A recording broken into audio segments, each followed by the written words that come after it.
Sorry, running around.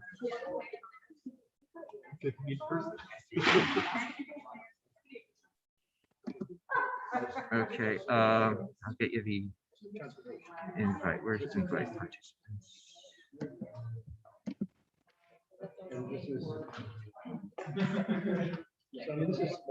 Here, this is.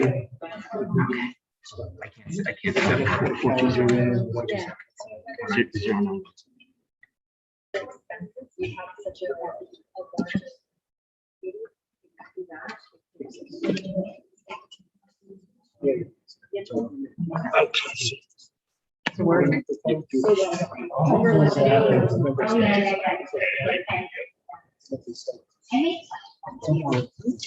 Yeah.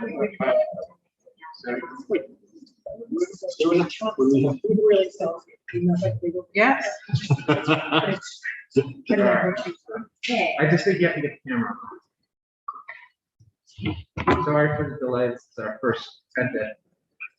That Greg offered. Thank you very much.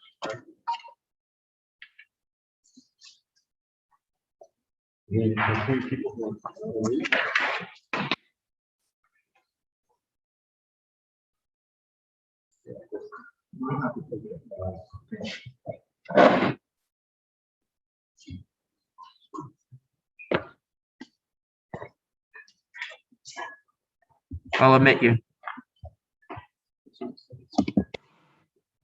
that you?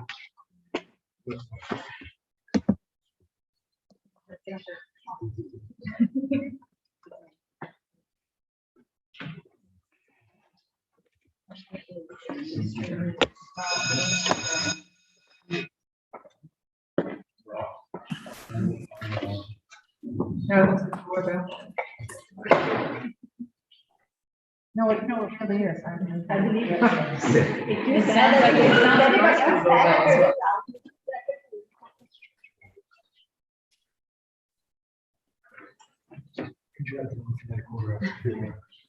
You know, I looked at the and now it's like much later than that. And then every time I look at it, it's still, you know. I don't know what the light bulbs they change those. Yeah, No, they need special equipment to get up there. That's why there are so many out. Oh.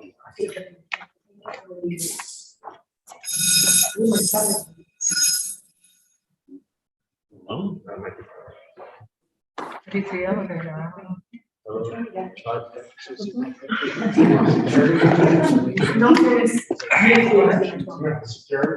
okay.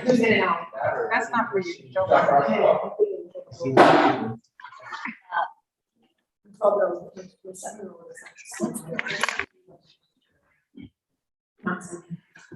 No, that I know. Okay, so start the meeting here. Welcome everyone to the District 2 Community Education Council September calendar public meeting. I'd like to thank Principal Adele Schroeder and Parent Coordinator Kathleen King for hosting District 2 Community Education Council's monthly meeting. We appreciate all your arrangements for making tonight's meeting possible. To welcome council members, DOE, parents, friends watching here on YouTube. We're live. Thank you for joining us. I apologize for the delay. We're trying to improve our audio, which has been an issue. Well, in our first meeting. We are the 19th time in history in our district, in our nation, as we're accelerating to normalcy. We have in-person schooling, so that's a very exciting moment. Thank you to all the teachers and staff for your dedication. We saw hundreds of thousands of students smiling the past 2 days. It was incredible to see that. Thank you for your uplifting dedication to getting kids back in school and hope for a future. With that said, I'm thrilled to start this meeting. on a positive note. So let's have a call to order, and I ask Councilmember Sim, please begin the roll call. Yes. Okay, Robin Broshi, absent. Kashik Das. Okay, I'll come back to you. Daniela Souza Igorov.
Daniela?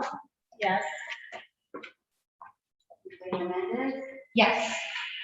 Robin Kelleher? Yes. Shannon Hawk? Yes. Benjamin Gordon? Yes. Ushma Neal? Yes. Tom Sim, abstain. Leonard Silverman? Yes. Lily Wu? Yes. And Gabriella is not here yet. Okay. The resolution passes.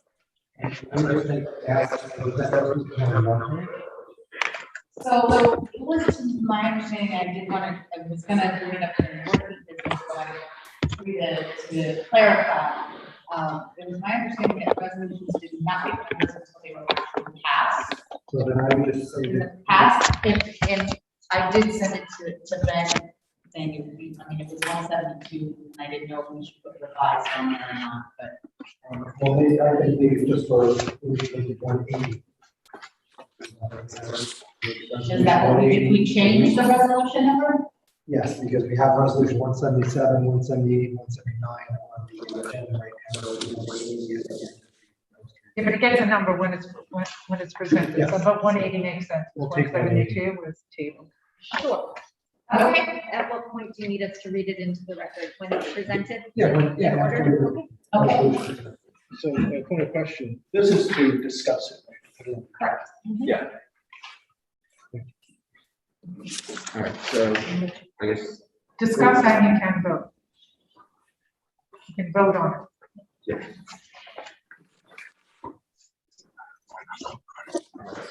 So again, the presentation of the resolution, I'll start with 177.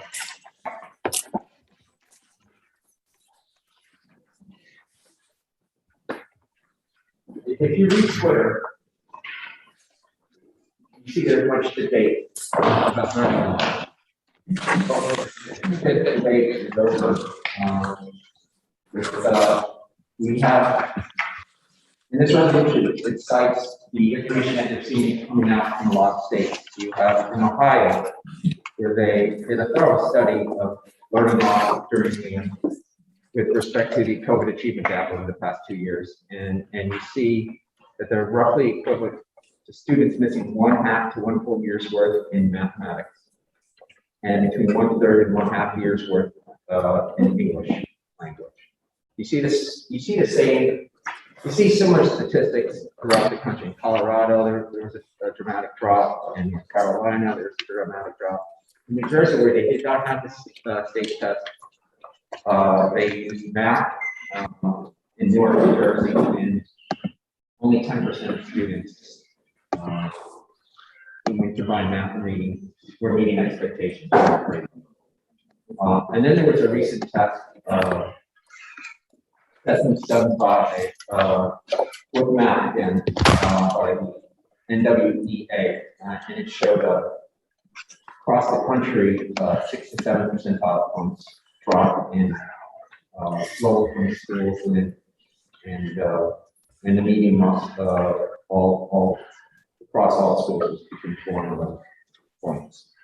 So this resolution 177 is asking the DOE to gauge, collect, and share objective, reliable, detailed metrics measuring student learning losses, declines, gains, and gains benchmarks for pre-COVID academic years for schools, districts, and citywide. Second, therefore, yourself, CECD2 urges chancellors of your supporter and DOE to develop intervention education plans designed specifically to address the objective data metric analysis of learning losses or declines in gains by New York City students with quarterly public feedback of the progress results of these intervention programs for schools, districts, and citywide.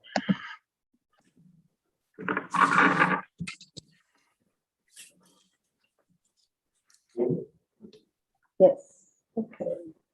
So Kaushik Das? Here. No, we're voting on resolution one. No. Oh, sorry. The second Presentation.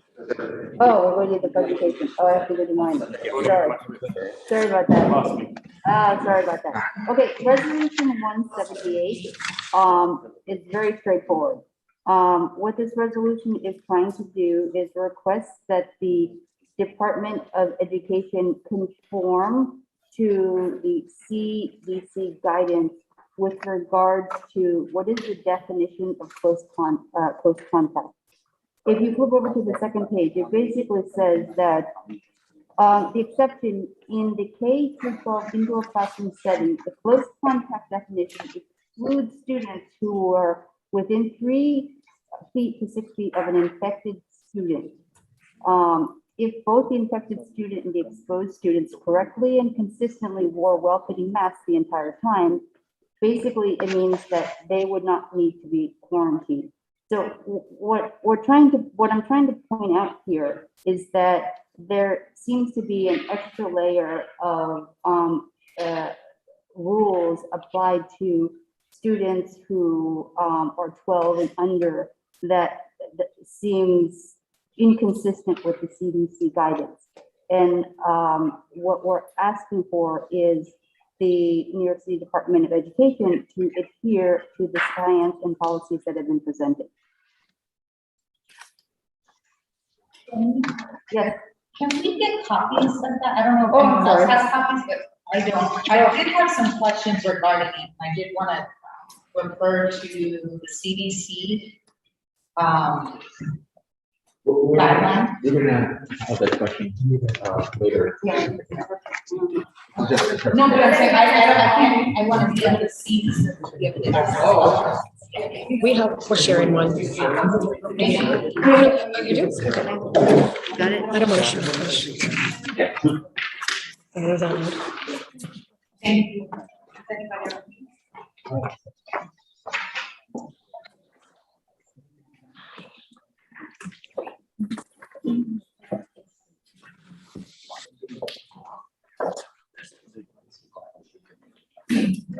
So I'll discuss the resolution 179. 179 addresses kind of a loophole that we have dealing with quarantine.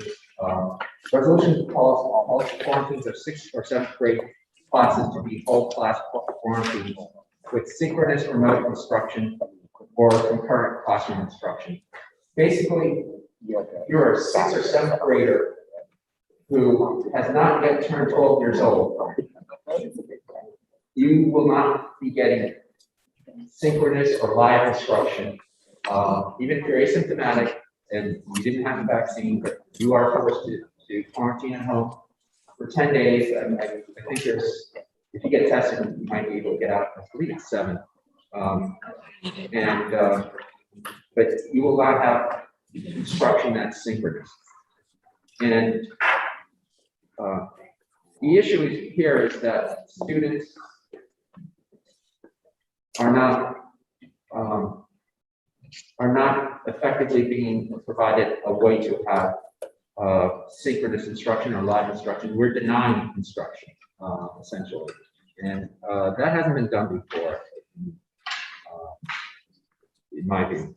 So I believe this can be corrected, and their course addressed this by one, therefore be it resolved that the CECD2 calls on principals in all D2 middle schools to implement a policy that until all students in 6th or 7th grade classes are old enough to be fully vaccinated, any quarantines will be whole class quarantines, and those classes shall be taught through synchronous remote instruction during any quarantine period. So this addresses the inequity, I believe, of some students or majority of students in 7th grade versus the students who are under 12. So the majority of students will be or vaccinated in class instruction, while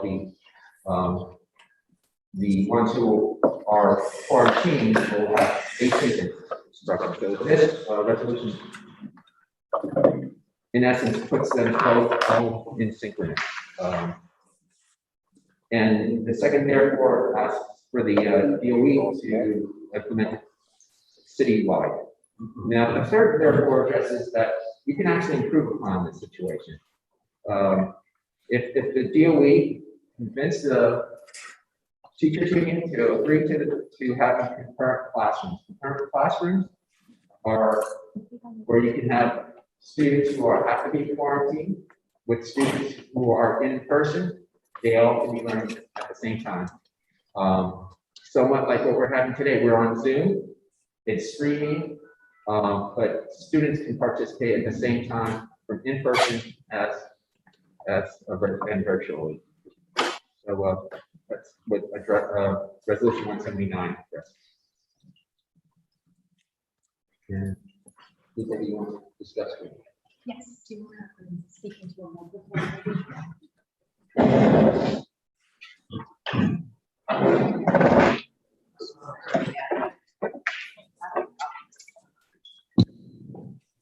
You guys hear me now?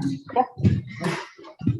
So resolution 180 now is a revised version of the resolution 172 that is in support of an all remote learning option for this school year. Some of the revisions we made, I think, after discussing at great lengths at the August calendar meeting, I think I heard a lot of my council members and even some parents, their concern for the possibility of families taking advantage. And I still strongly believe that I think the majority of students and families will remain in person as they need to. And this resolution is really tackling families that do not have the option of going in person due to safety reasons. We've included some updated statistics that also support the resolution as is. I think some of the concerns we were getting a month ago was that children's statistics, especially in N1C, with COVID cases were not that high. And I did mention at the last month's meeting that we had a hybrid approach. So a lot of students were remote. We also had 20% testing every week, and not all classrooms were not in at full capacity at that time. So when you fast forward to the second day of school, we have schools even in our district, but throughout the city that were already closed before the school year started due to COVID cases, positive COVID cases. NYC, as of September 9th, has already reported more than 100,000 cases, and this is of children of ages 0 to 17.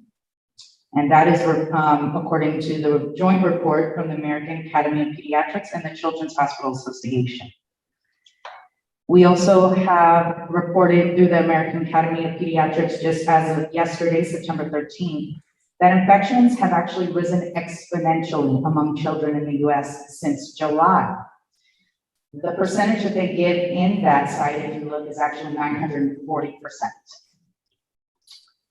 So I hope that we took out some of the things I think that my fellow council members were at odds with. And I hope the resolution as is will be supported. Some of the other reasons was that none of the vaccinated people, staff, or students will not be tested. Testing has gone down to only 10% bi-weekly. And we do know that the infection can be transmitted and break through even within vaccinated people. So the medical necessity that allows for children to be able to stay home and learn remotely does not account for family members of students that may be just as high risk as those students. Please take into consideration resolution now 180. Thank you.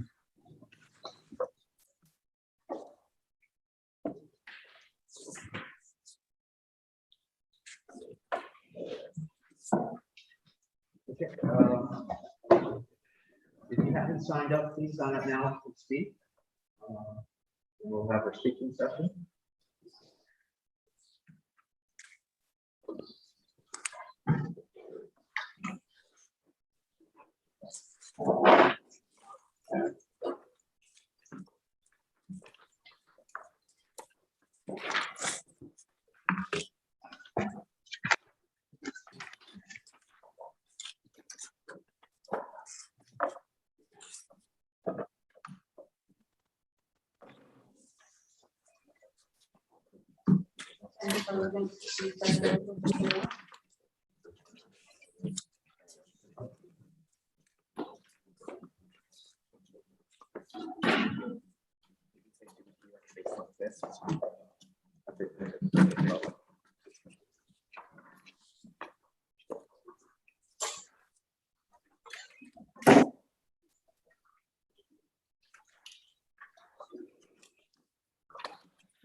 Where should I speak from?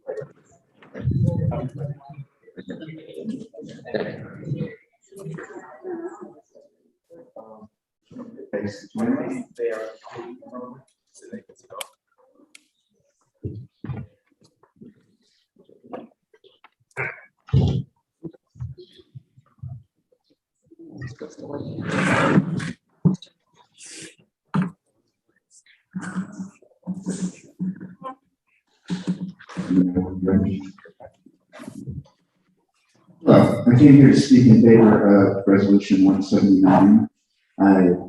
My daughter is a sixth grader. She is still 10 years old. However, there are a couple of kids in her class that are already 12 years old. They're a year older than their grade for whatever reason. I have no idea what their vaccination status is, but it's very possible that in a full class that there will be quarantines of that class. And if any of those kids are vaccinated, I've already spoken to the principal, and he said that in the event that there's a single child that is eligible for in-person school because they are vaccinated and asymptomatic, then the entire school, then the entire rest of the class, which will be 95% of her class, would be pushed into asynchronous learning. We haven't done that at all to kids throughout the pandemic. Kids are at least not in elementary school where my child was. There was never a time when kids were forced into asynchronous learning. And this is a great disparity based on age, that kids that are 12 years old and can get vaccinated would be able to get in-person school, while other kids would not be able to get even synchronous learning, which means like a teacher and student. And so I think the point of this resolution, an important thing, is to find a way to get those kids who are too young to be vaccinated the opportunity for synchronous learning in case there is a quarantine of a classroom, and if the DOE could convince the U of T to let teachers teach both in person and on Zoom, that would be the ideal solution, because I hate for any kid, that can't, it has gotten vaccinated as well, to be denied in-person school if they want that. Thank you.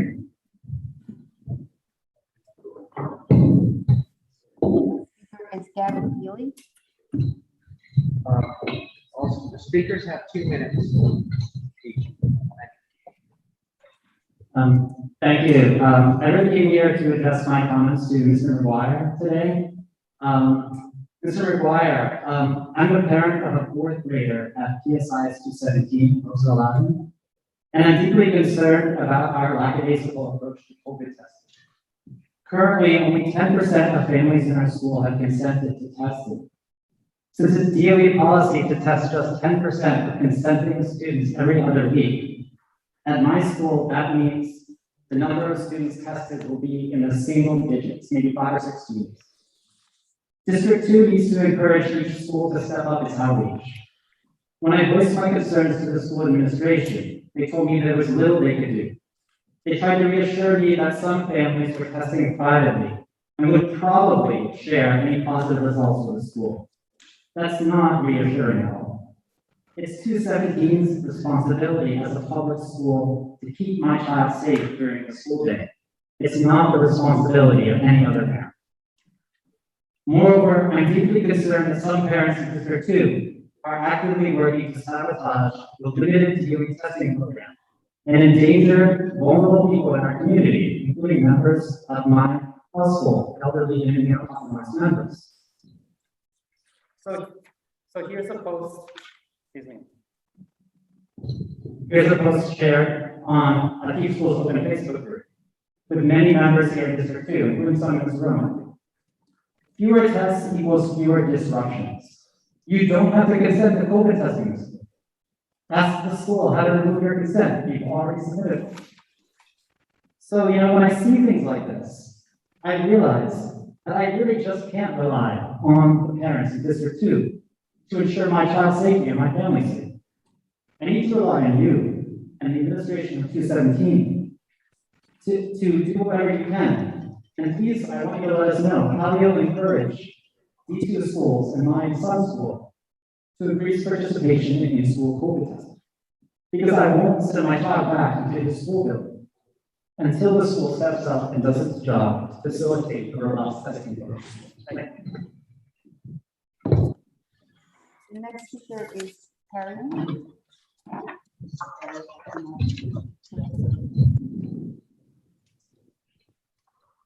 Hello, dear councils and fellow parents. First of all, thank you very much for the opportunity to speak up. I'm a parent of one of the children who is present here. She's a 9th grader.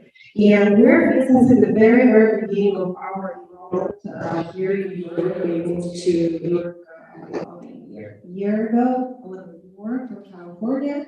And I would like to see if there is any policy that would be able to describe why my daughter, who lives in Upper East Side on 17th Street, was enrolled to the House Kitchen School, facing history school. All of my emails have remained unanswered.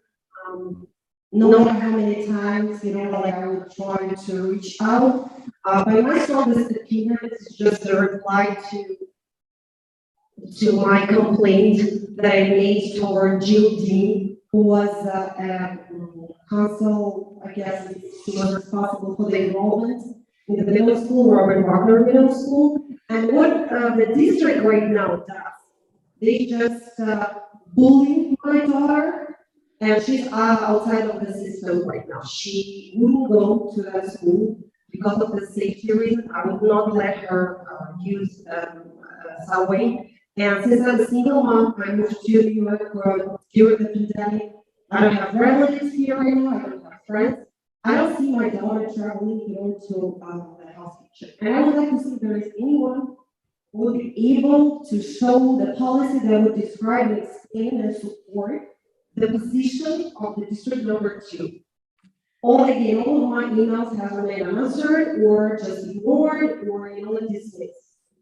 And, I sent the letter to Mr. McGuire. I have had a chance to speak to Ms. Greenblatt, and to be honest, I don't want to anymore. I want anyone to stop the police.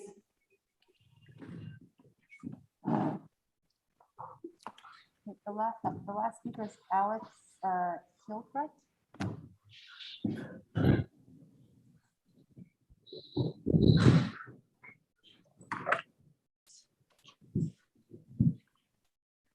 Ladies and gentlemen, thank you very much for allowing me to speak. I would like to add some comments in support to the resolution 178, adhering to federal and state guidelines in school COVID quarantines. Everyone here understands that COVID is a serious concern, but very often, in response to tragic events of the past 2 years, we engage in performative theatrics that is trending online under hashtag COVID theater, such as we engage in meaningless activities that create an impression that we are vigilant against COVID, but in reality, they do very little to reduce the spread and take away valuable and limited school resources. We should strive not for the most draconian measures, but the measures that make most sense to keep kids studying, and school role. I will name just two most obvious ones. Keeping masks on kids outdoors. According to CDC, outdoor spread is minimal to none. That was reiterated by CDC multiple times. And kids rarely play with masks on the playground. Why do they wear masks outdoor when they can socialize? Another useless exercise in our schools is COVID question. If parents bring kids to school, most likely they're gonna answer no. We should invest in educating parents to keep sick kids home and get them tested. But you see huge lines, they're trending on the internet outside of schools. Kids wait 30-40 minutes, and you never see anybody who would come to a screener and bring them the PS4. It's impossible to eliminate the risk entirely. We don't ban the books and the cars because people get hurt. If children do not socialize, the cost for them can be tremendous. We saw a catastrophic spike in mental health issues in the past 2 years and dramatic learning loss. We need our schools open, and our policies should reflect best national and international practices as guidelines. Thank you.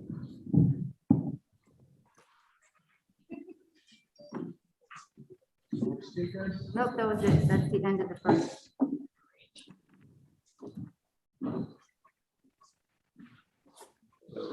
We'll move on.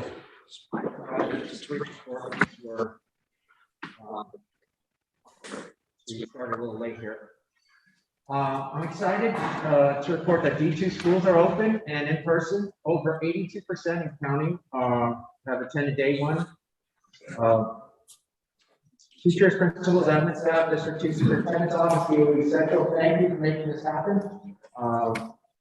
We've clearly learned over the past 2 years that in-person education is critical for learning and for social emotional needs too, and for achievement.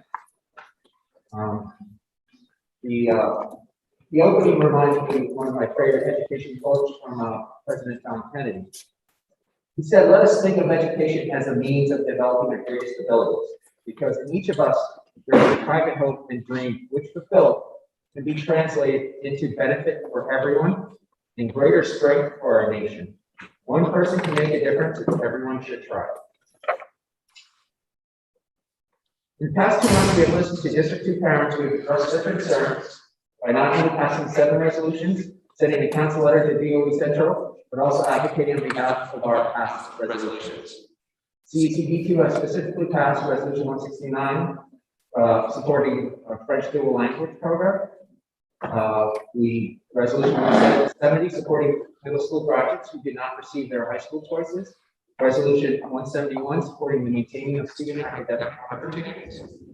Resolution 173 in support of adhering to federal and state COVID guidelines for school attendance, open hearings regarding New York City DOE and UFT discussions on COVID policy.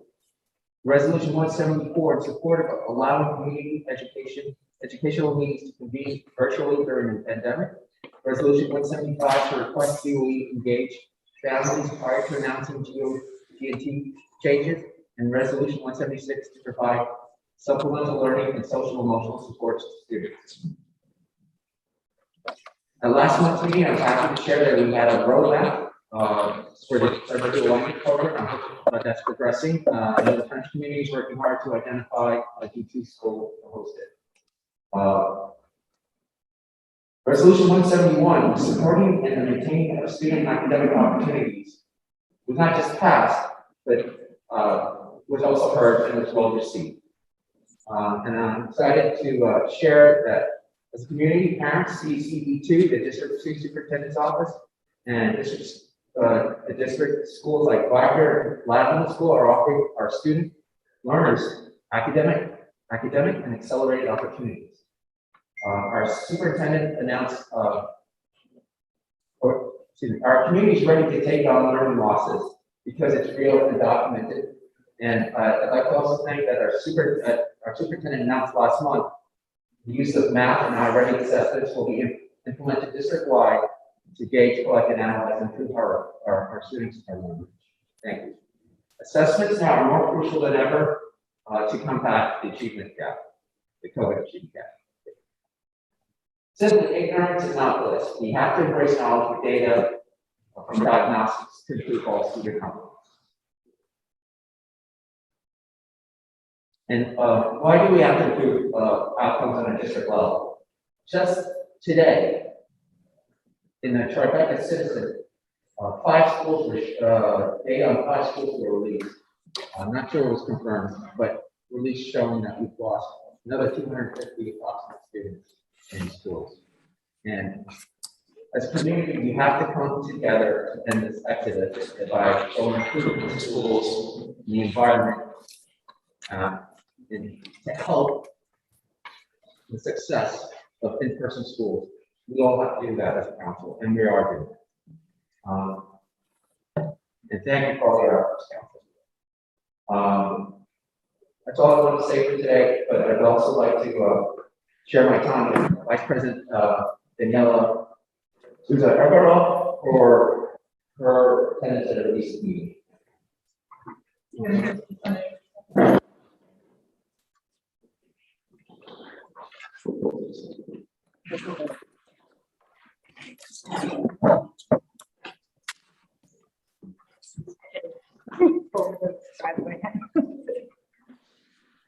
So I just want to report that I attended the CC President's. Hello?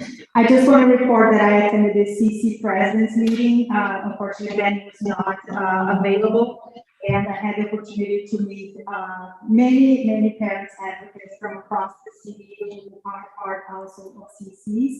And I want to highlight 2 things. So they asked every single district, every single CC to report what is the main issue that they are dealing with. So I'm going to send an email that I'm going to ask all of my council members to send me what is the issue we're going to collect so we can report that.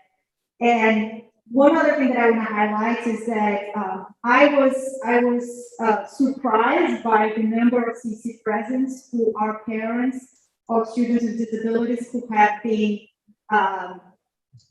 I wouldn't even say underserved by the district, but completely, I'm not sure what is the right term, but the stories that I've heard about the struggle of these parents, of these families with students with special needs who wouldn't even be able to have the minimum level of service that the students are entitled to.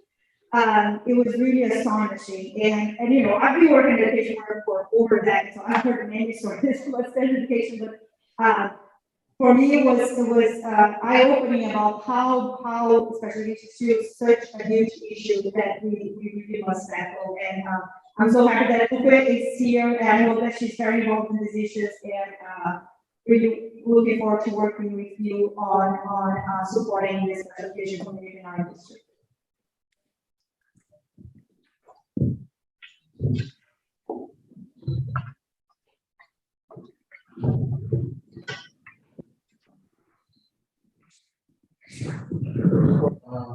Superintendent.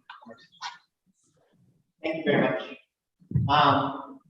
Thank you so much for having me tonight at our CECD meeting here for September. This is our first CEC meeting right after this open of the school year, and I'm happy to report myself and our district team members have been in well over half of our schools this year so far in the last few days, and the reports in general are very, very positive. That we have seen many children in the classroom, kids are following safety and health protocols. They're reading and welcoming families back in, and so it's been a very positive opening for the start of the year. I have my friend up there helping me out. I appreciate it. So at our August CEC meeting, I actually presented 4 questions and topics that I wanted to discuss. And these are questions that I asked our principals to think about as we open the start of the school year. I asked principals to think about the parents that they were working with and whether or not the parents were testing the motives of the principal. Are you doing the right things for my child? Are we doing a good job? Are we competent in the work that we do? Can we be dependable? Can we be there for families when it is that when they need us most? And then the final is, are we engaging with families and children in a respectful way? And so these are 4 questions that I really try to embrace. Over the last 8 months that I have served as district superintendent, I keep coming back to these same questions.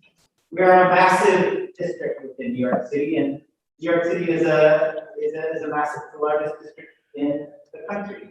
But I think what we try to do is that we try to personalize all of our interactions.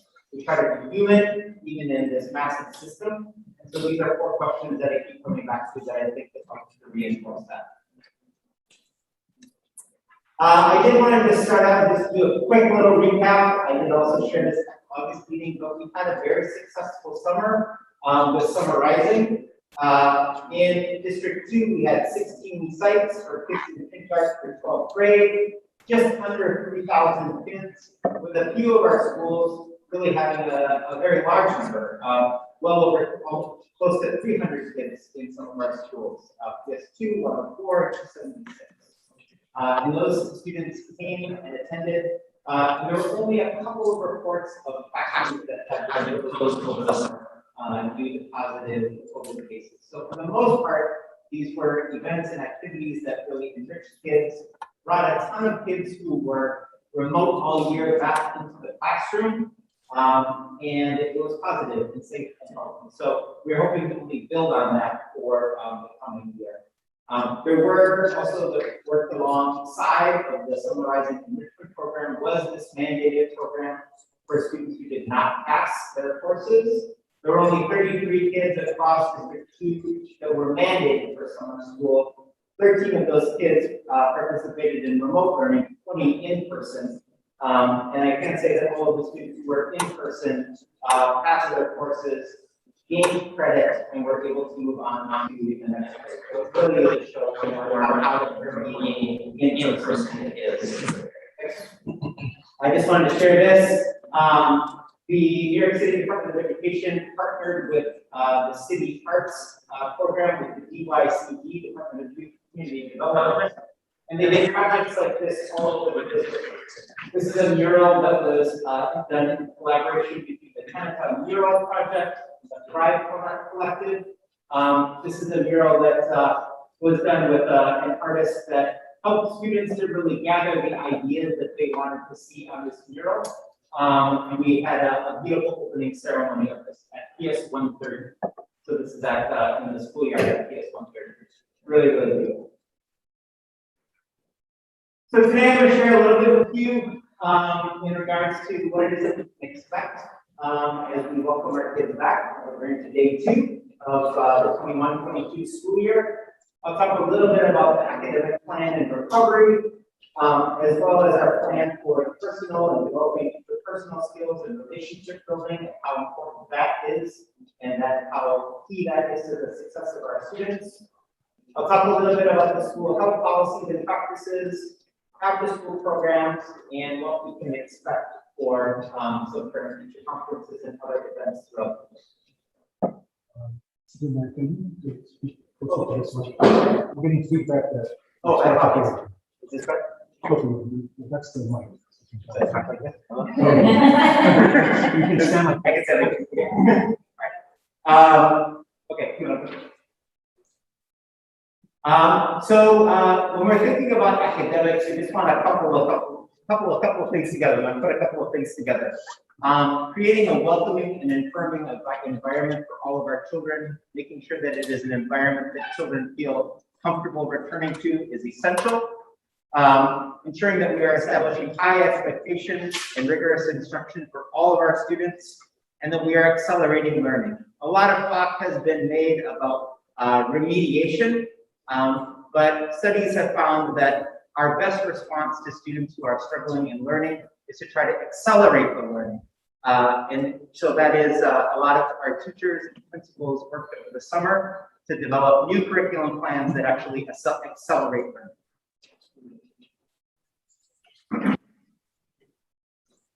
So, as I said before, creating a welcoming and affirming environment lays the groundwork for us to be able to establish relationships that are going to accelerate student learning. As President Morgan said, we've been talking a lot about data, and I'm excited to say that for our October meeting, we will have finished out the first window of baseline assessment data for students in our district using new universal screener assessments, as well as our interim assessments in both math and literacy. So we should be able to see some beginnings of data that will tell us how it is that our students in District 2 are doing. And it is our goal, one of our goals across the district, to make sure that we are leveraging that data so that we are always planning to accelerate instruction for our students. We are also working on a tiered intervention program to help support students with both academics and social emotional learning needs. That's going to be done in a couple of different ways. And I actually think that going to the next slide would be helpful. So when people talk a little bit about intervention, often the first thing that comes to mind is pulling students out of the classroom. But the vast majority of students, which you see here in Tier 1 in the green section, actually a lot of their learning needs can be met inside the regular classroom through planning and different instructional strategies that the teachers are planning. Then we have another group of students who are in this Tier 2 group, which might involve either the teacher pulling a small group together or adding an additional specialist in the classroom to be able to pull a small group of students together and really target their learning needs. And then in the top group, Tier 3, that's when we're talking about removing students from the classroom to be able to provide very focused and direct intervention. As you can see, when we're talking about the Tier 1 and Tier 2 students, that's going to make up the vast majority of kids that we think that we can support and address their learning needs in this coming year, even if there is, if they are behind when we look at some of these assessments. But we are looking also at the Tier 3 supports. And part of Chancellor Porter's plan to help to recover from this pandemic involves supporting schools. Schools have received additional allocations of funds. When I walked around schools this year, these past couple of days, we see class sizes that are much smaller than we would traditionally see in a given year.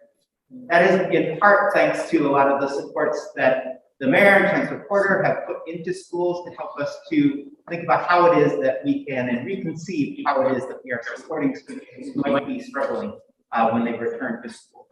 But again, the vast majority of kids we think that we're going to be able to support both in the Tier 3, or excuse me, the Tier 1 and the Tier 2 supports. But we want to make sure that we are providing this specialized instruction for kids who really need that in Tier 3. So I also mentioned that the city,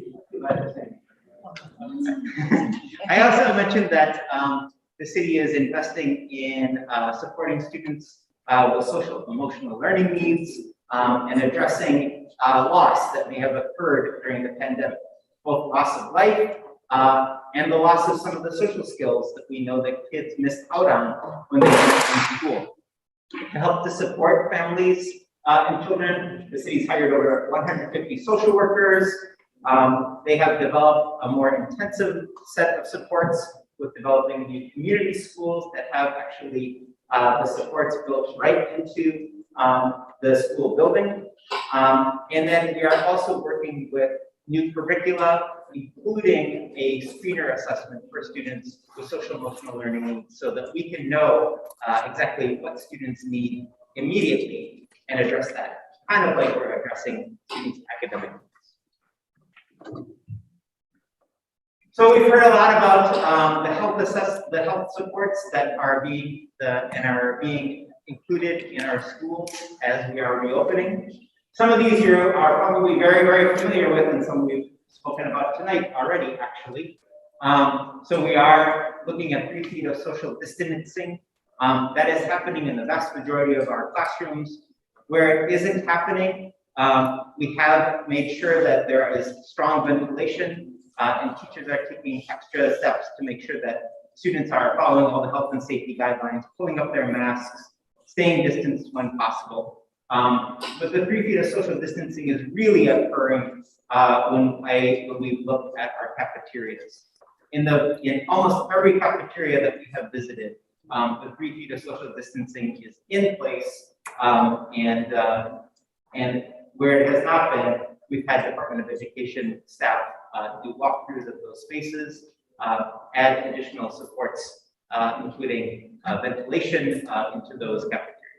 But for the vast majority of places, in cafeterias and for lunch, the 3 feet of social distancing is in place. Kids are eating outside or rotating from the schoolyard into the cafeteria.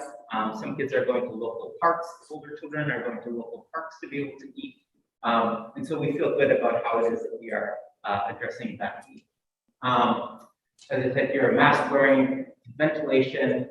We've spoken about COVID testing this evening. I will say one little caveat to the surveillance testing is that the city has put a step in place so that families that completed the COVID testing approval form that gave their permission for their child to be tested last year, that same form and that same permission actually lasts until September 30th of this year.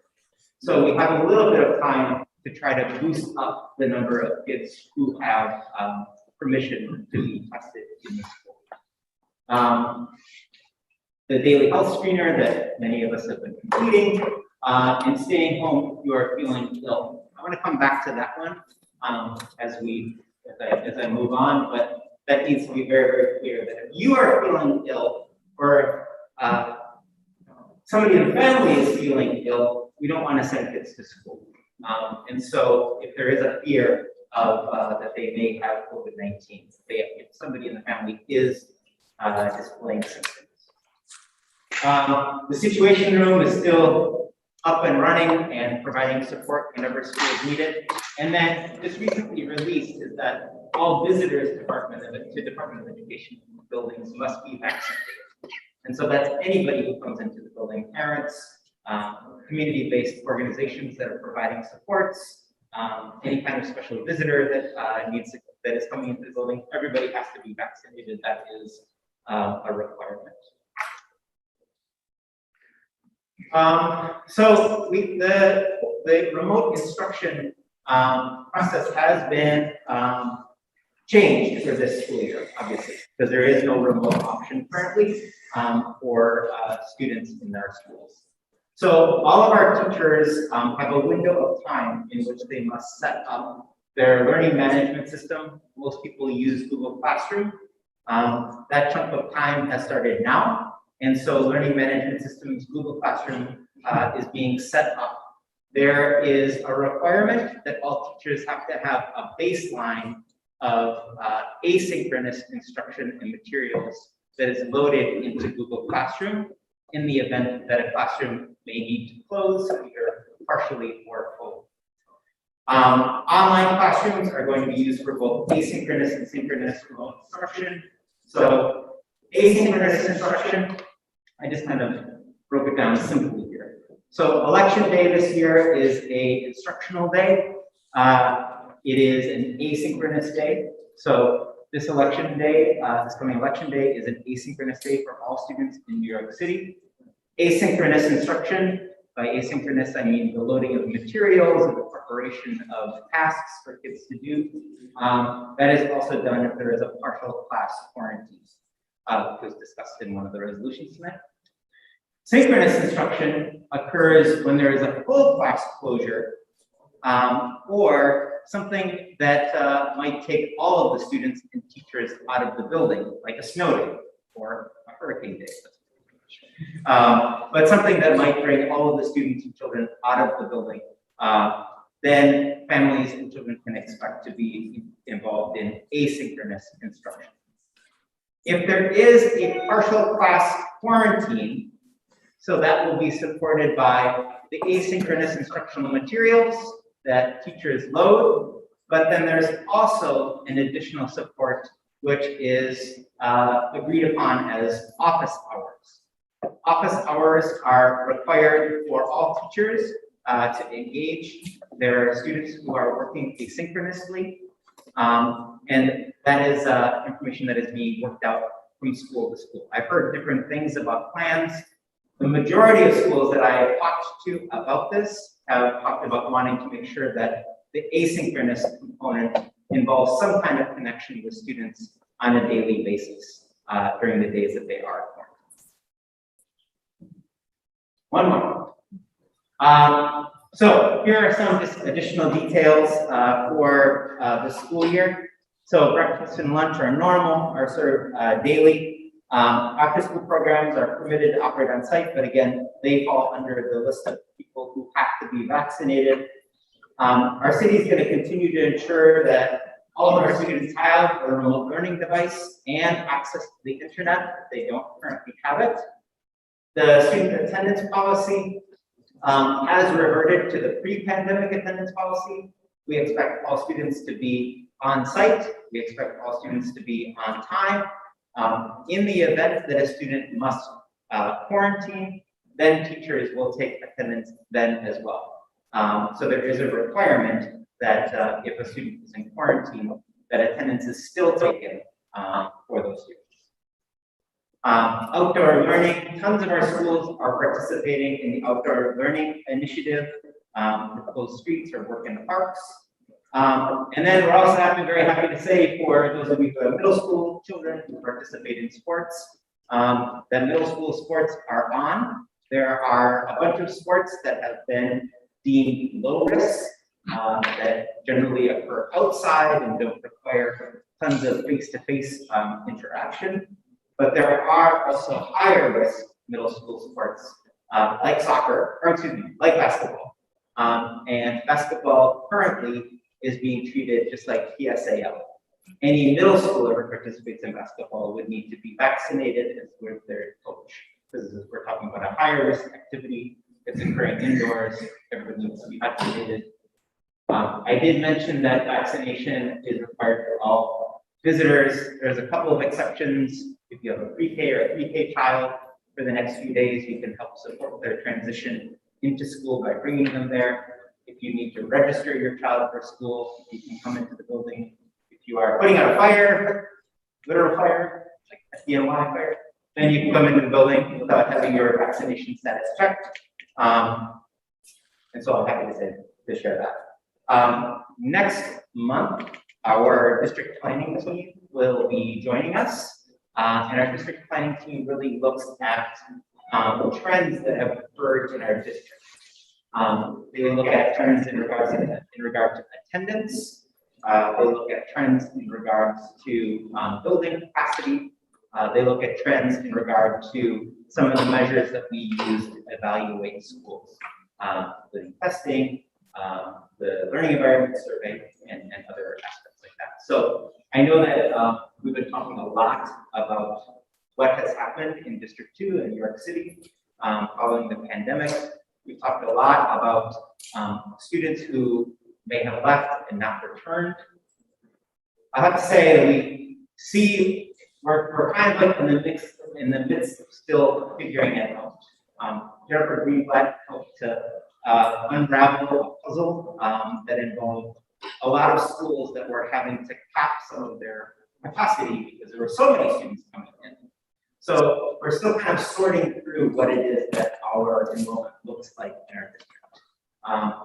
I look at that in a positive way. That's not to say that that is a trend across all of our schools, but we are seeing some schools really fill up, particularly in the younger grades across the district and in certain neighborhoods.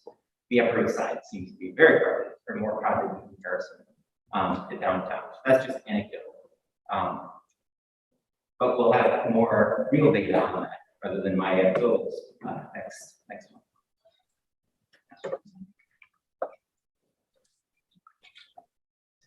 So I just wanted to say, so we do have, I think Lupe mentioned it in her presentation of resolution. We do have some schools that currently have classes that are either fully or partially in quarantine. And that exposure obviously did not occur during school. We haven't been in school enough time for that to happen. We received reports from some families the evening after the first day of school that their child had tested. Oh, I'm sorry. We received some reports the evening after the first day of school that their child had tested positive for COVID-19 and had been in school that day. So I just want to re-emphasize, this is one of the questions on the screener, and really thinking about children who are under the age of 12. When a parent completes this screener for their child, you can go through the first few questions and answer that you don't have a fever or that you're feeling okay.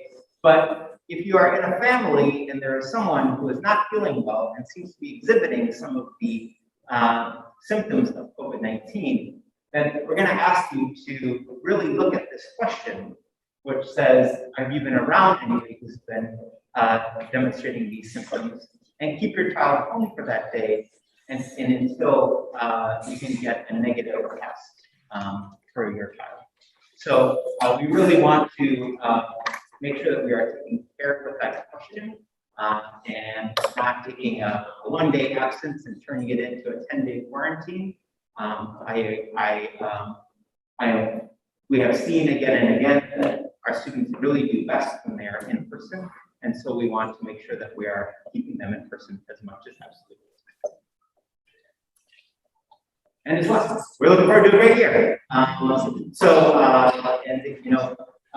know that our CEC members, families, we have the opportunity to either visit a school or participate in some of the activities after school, a sport, an arts opening, even going for arrival on the any day of the school year. I really think that there's something that you get by visiting the schools with all of the children.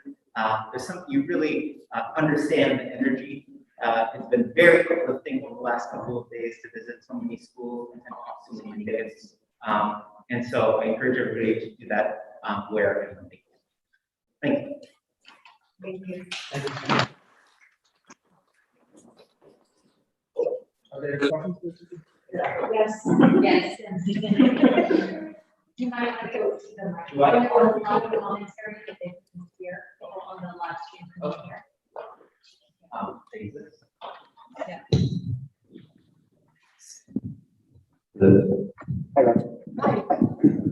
Do I address the question today? Okay.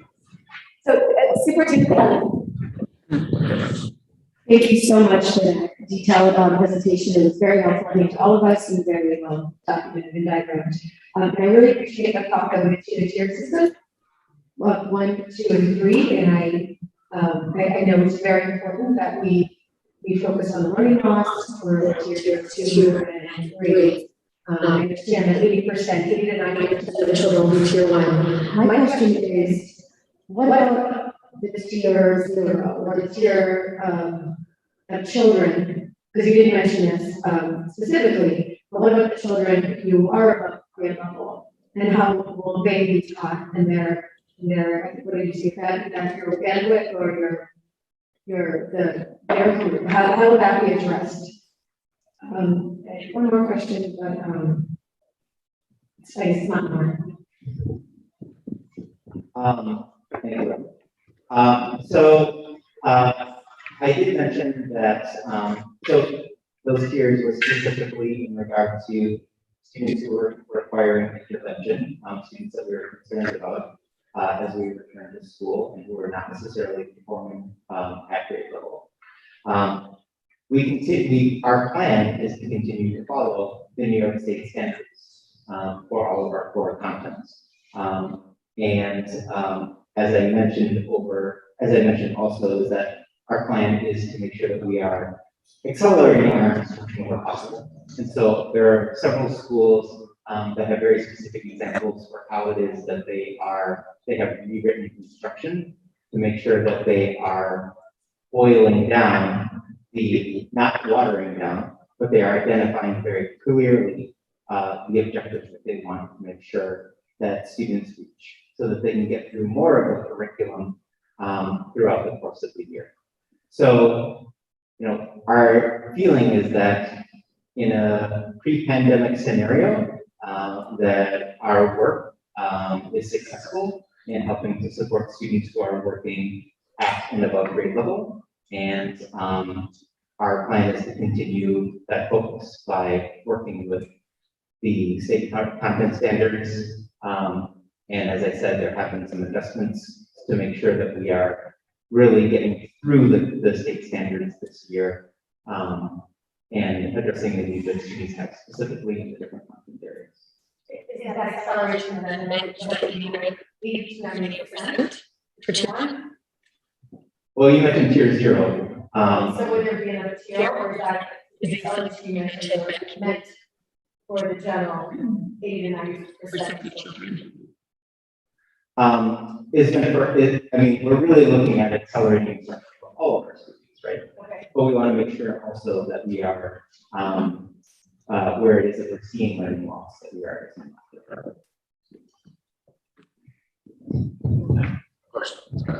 Yeah, I think part of what Ron was getting at is about the focus on as part of that question is students that are students who are ahead of their grade level, when they're not talked to or dealt with specifically, there are studies that have shown that they act out and they inhibit learning of all students in the class as well. On top of that, there's a large number of, not a lot of, there's a small, significant part of students in that group that also have, would normally have IEPs, but traditionally DOE has rescinded once they perform above grade level. In many schools, they're referred to them as quite exceptional kids. And these are areas that have been addressed in some that have come up in a lot of the conversations. And it's always focused instead on how this is elitist, but it really fails to understand that a large category of kids are not being served, as well as the general class is not being served by ignoring the needs of these students who then may act out because their needs are not being met.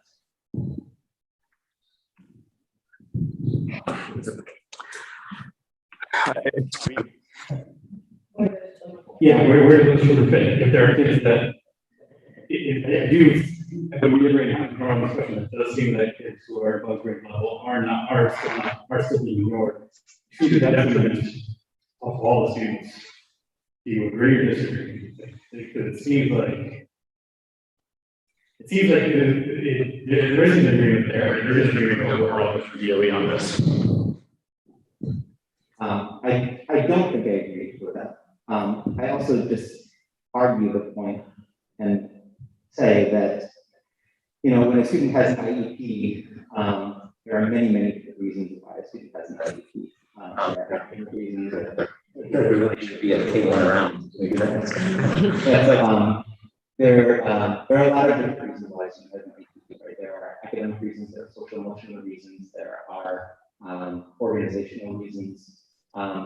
And it is, in my experience, it is not a policy to eliminate a student's IEP as soon as they reach grade level on state exams. That being said, if a student is working below grade level and then they perform at grade level or above on state exams, like that's wonderful, right? That shows some evidence of student ability and growing and developed.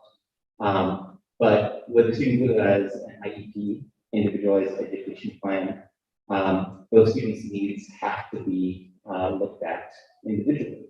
And we really have to sit down about that's why we have an IEP meeting to sit down and really talk about what it is that is going to help the students to continue to accelerate and develop.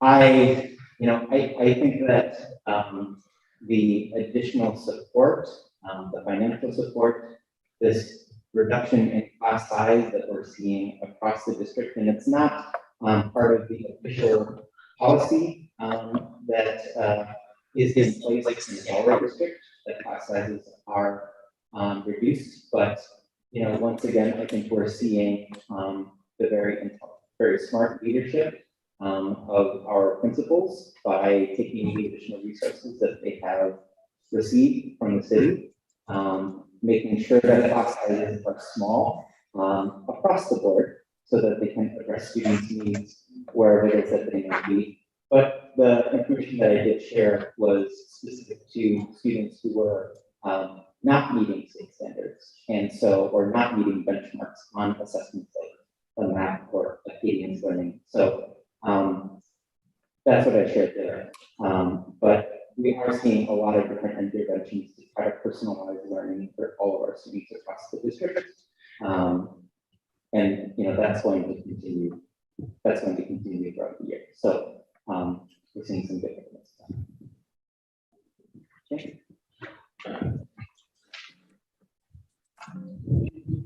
So I guess I have a few questions, and if you can remember the questions, that's all people complicated. And it should be quick yes or no. Like water fountains and refilling bottles, is that being allowed? Yes. Because a lot of kids are suffering from the last year. And I just want to make a comment and hopefully get your help. Like PD and recess, they're very valuable because a lot of the health issues come from obesity and lack of physical exercise. We know that we have to mask up, but I hope we can encourage all the PD classes to use that happen if we do provide more of the PD. And I know the days are limited, but I hear cases where, going back in, like my son his PD was full of talking. I mean, the first day, and he was like disappointed that there was no physical activity. But that's just anecdotal, but I just want to stress that importance to all the schools. One food portions, lunch portions, and refills. I think kids are not allowed to refill, they're hungry. So it's opposite, when they don't have enough food, it's also bad too. But I don't know if there's any policy that prohibits refills or seconds or portion sizes and so. I think I'll let you answer it. And the last one is I hear rumors that a GT program in the GT in Roosevelt Island, PSI 617 is getting closed. So that would be. I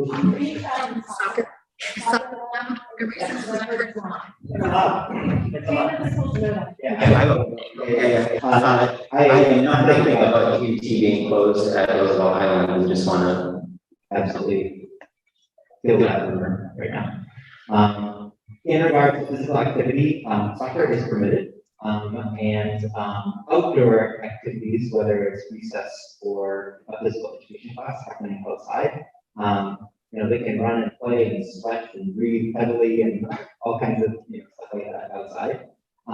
When there are activities that are occurring indoors, some of our schools have adjusted the ways that they're doing indoor activities, and they are engaging students in lower risk in terms of the COVID-19 spread, lower risk activities. But that doesn't mean that they're not occurring. Dance classes are continuing indoors, and as are some of the other activities that you would see in PE. It's just that we are addressing, we are making sure to address some of those activities with heightened safety protocols, ensuring stronger ventilation and masking and things like that. And finally, in regards to lunch, I have never seen a cafeteria worker, cafeteria staff, they're kind of the backbone of some of these schools, say that, students couldn't get a little extra. They would generally, I think, make sure that everybody has eaten once. And then the policy that I've seen is that, students, can go up and get extra.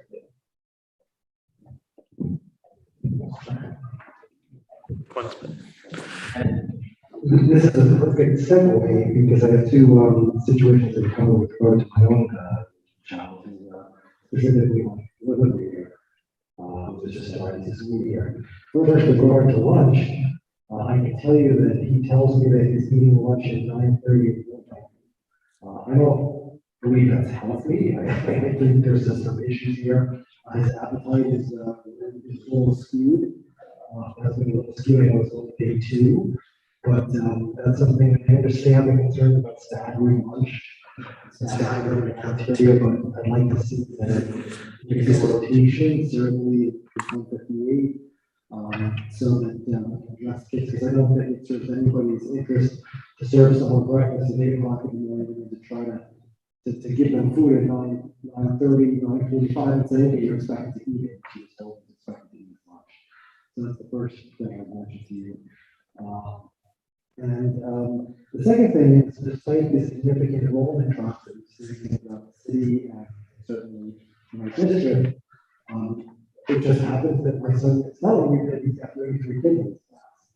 So what is being done to specifically address those specific cases and those schools where you do actually see very large class sizes? Thanks for that. And I think that in any situation that occurs that is related to a specific school, either myself or Jennifer would, carefully.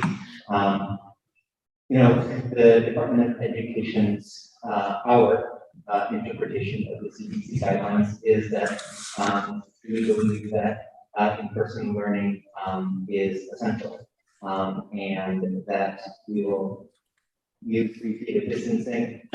If there is a situation where it can't occur, then we still believe that having students in person is really important.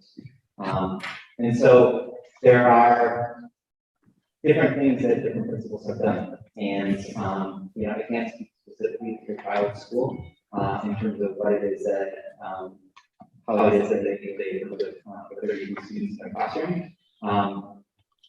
Or the 9:30 lunch period.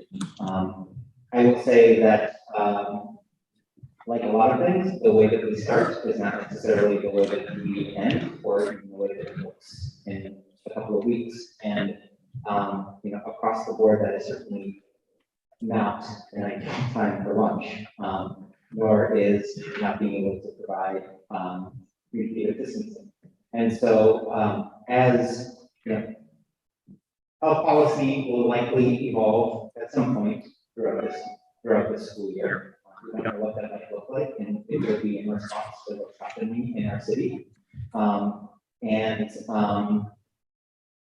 But if there are some specific cases where it just really seems like it's way too tight in the classroom, or parents see like additional options. I know you're very involved in your school, so seeing other options in that school could be helpful to share with the principal. But I do encourage families to reach out to myself or Jennifer or anybody from our district team, because we do want to help. But it is it's a puzzle, right? And we get better at the puzzles as we go. And so, but what you're saying, providing the distancing is certainly the goal of ours. And we need to continue to advocate for that.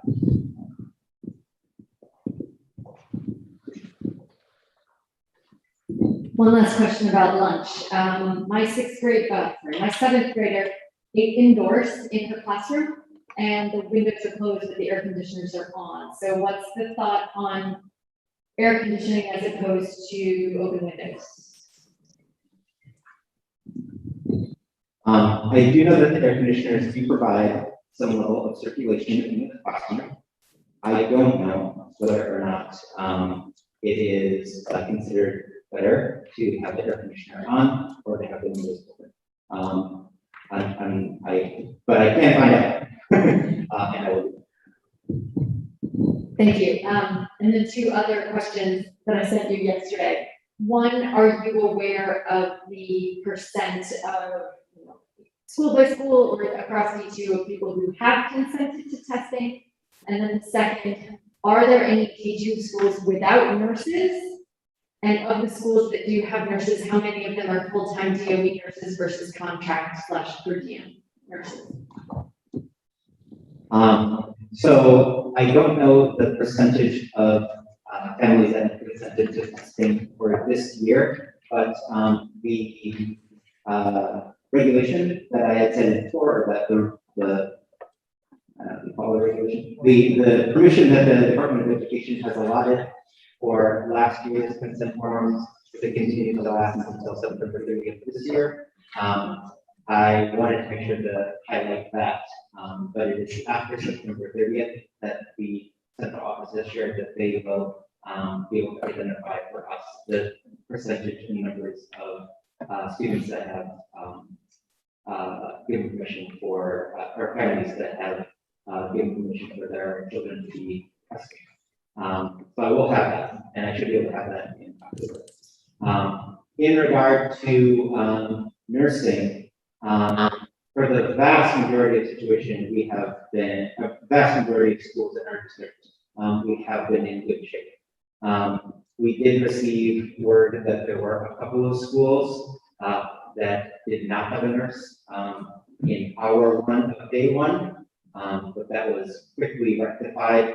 There was a school today that didn't have a nurse until very late in the day. And it was a school that was co-located with the high school. Myself and the high school superintendent's team responded very strongly to that, and basically said it's absolutely unacceptable to not have a nurse in the school. That is a promise, and we need to keep it. And so that I have no doubt will be rectified for tomorrow and moving forward. In regards to contracted nurses and the Department of Health or Department of Education nurses, I don't know that percentage to be specific. I can get that as well. And let you know how many of those nurses are permanent in our schools and how many of them are more on a day-to-day basis. But, okay.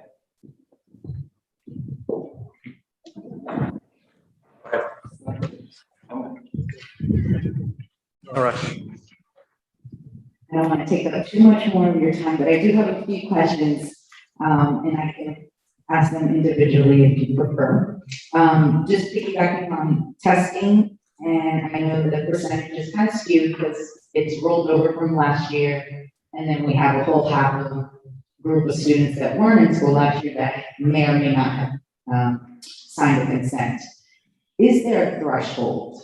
I know, and I've heard, Chancellor Porter has said this can change at any day, any moment. As we saw last year, it was optional and ended up becoming mandated, even with 2/3 of the amount of children that are in school as opposed to now. Is there a threshold to what the percentage is? Just from hearing from other parents that did get their school's percentage being so low, even a parent here today stated, it's in the single digits at this point. So is there a threshold for the DOE to change the optional consenting for testing, especially because we're only testing now this year the unvaccinated versus 20% of the children? I do think, I have not heard of any threshold in regards to the percentage of families that need to consent to testing before some type of policy period. I will say that the fact that there is not currently a remote option for families does make it difficult to require the child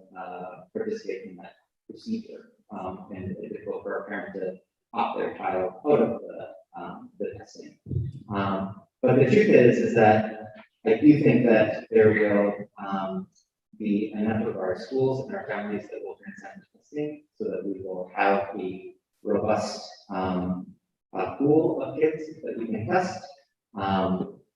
As you cited, test reporter stating that the 10% of students who are tested could change at any time. I think that this does fall into the category of Department of Health in the city and Department of Education that is trying to very much respond to the changing health situation in the city. And so that could lead to any number of changes that Pertaining to your slides tonight, regarding the tier system, the tier 3 being individual, I know Chancellor Porter also spoke about it at the last town hall forum that she had funding put aside for intervention after school programs as well as possibility of Saturday. I don't know if that was just pertaining to children in special education or kids that had IEPs or if that was universal across the board. But would it be possible for children that are in that tier 3 category to, rather than be pulled out of the class, but actually have that intervention take place individually during the after school portion or possibly Saturday without exception? And then second question was, as far as social workers are concerned, have we reached the 500 and where are we in that regards? Quick one, the easier one first is in terms of number. It is my understanding that there are very, very few vacancies that still exist. We may not yet be at 500, but we are very, very close to it as a system. In regard to the after school or Saturday intervention, so that is initially set up to serve students with disabilities because we know that students with disabilities benefit from some of this very individualized support. But I think it's a fantastic idea that schools consider how it is that they can serve additional children during that time. The way that the after school and Saturday programs are going to run is these are supports that are available in all of our schools. And schools will be receiving an allocation to be able to support and hire teachers, paraprofessionals, and other intervention specialists to be able to provide that work either after school or on a Saturday. But there's nothing preventing a principal or an SLT working with their principal from providing those supports for students who don't have disabilities.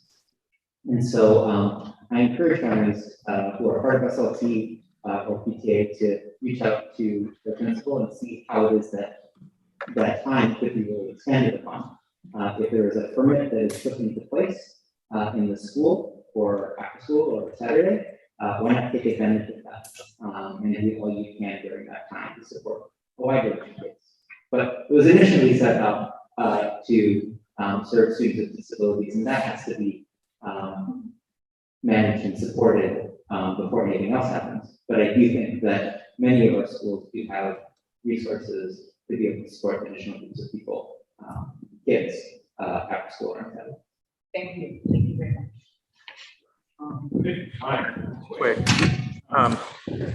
You mentioned that visitors to the UE buildings have to be vaccinated. It's still the case though that all teachers do not have to be vaccinated, correct? So the policy is that all teachers do need to be vaccinated, that anybody who works with the Department of Education needs to be vaccinated. There was an agreement that was reached that usually what happens is that there are very, big agreements that are made between the Department of Education Labor Department and the various unions that work in our school districts. And that information is shared with us. So we have a meeting tomorrow, to be able to go through that and be able to look at, what are the rare exceptions in which an educator can qualify for a medical, leave. But anybody who's working in the Department of Education building and works for the Department of Education needs to be vaccinated. Yeah, I didn't know how many exceptions there were. Thank you for clarifying.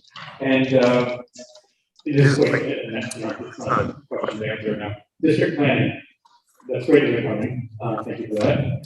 Are they aware, one thing I think this would be useful, which I think we've mentioned before, can we just see enrollment numbers by month or some sort of frequency?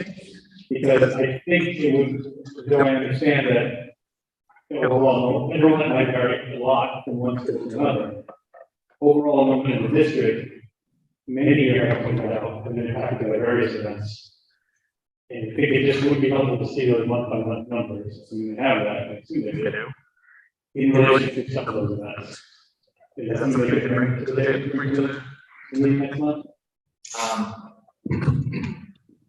Yeah, I will reach out to them and figure out what it is that we can offer.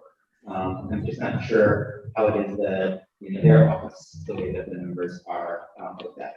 But I certainly want to provide the clear picture as possible of what's happening in the schools. So I'll see what we can bring for correcting. Thank you. If you can share with us the presentation. Yes.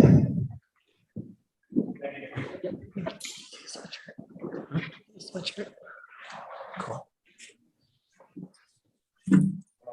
Are there any committee chairs that would like to make a report?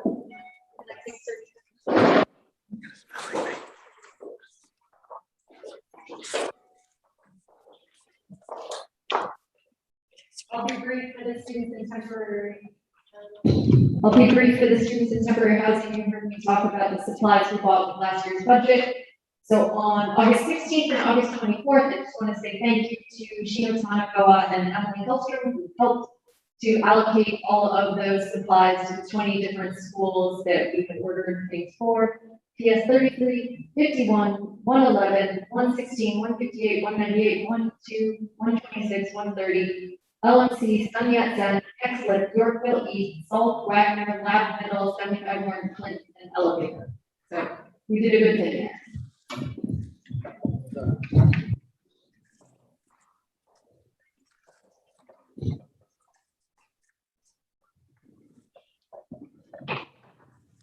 I'm happy to announce that our being that we passed and the governor also extended the open meetings law, we will be scheduling the first Students with Disability Committee for the last week of September. I'm just waiting for confirmation of a guest that's going to speak on the science of reading and how that pilot program, all the success of the pilot program that had taken place this past year.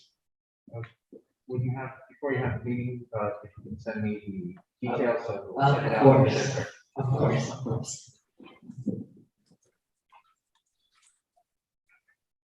Anything else? So we'll start with the second public speaker session. Anyone have, sign up, 2 minutes to speak per person. Okay. Oh, I'm sorry. This way you can sign on. The discussion in the record. We discussed. Thank you. I thought it was there. Does anyone have any questions on 177? Can I ask a question for the parliamentarian as well? When we vote,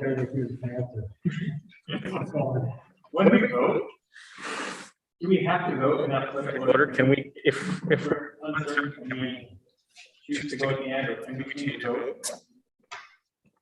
How does that work? I don't believe there's anything in the rules that has a specific order about voting. It's traditionally alphabetical. I guess we could.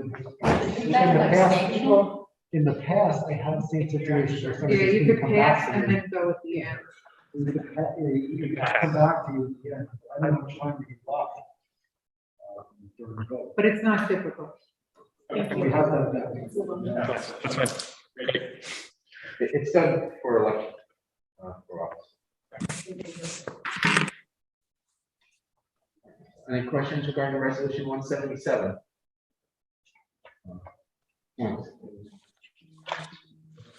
Okay. I did have a question for Kelly regarding this.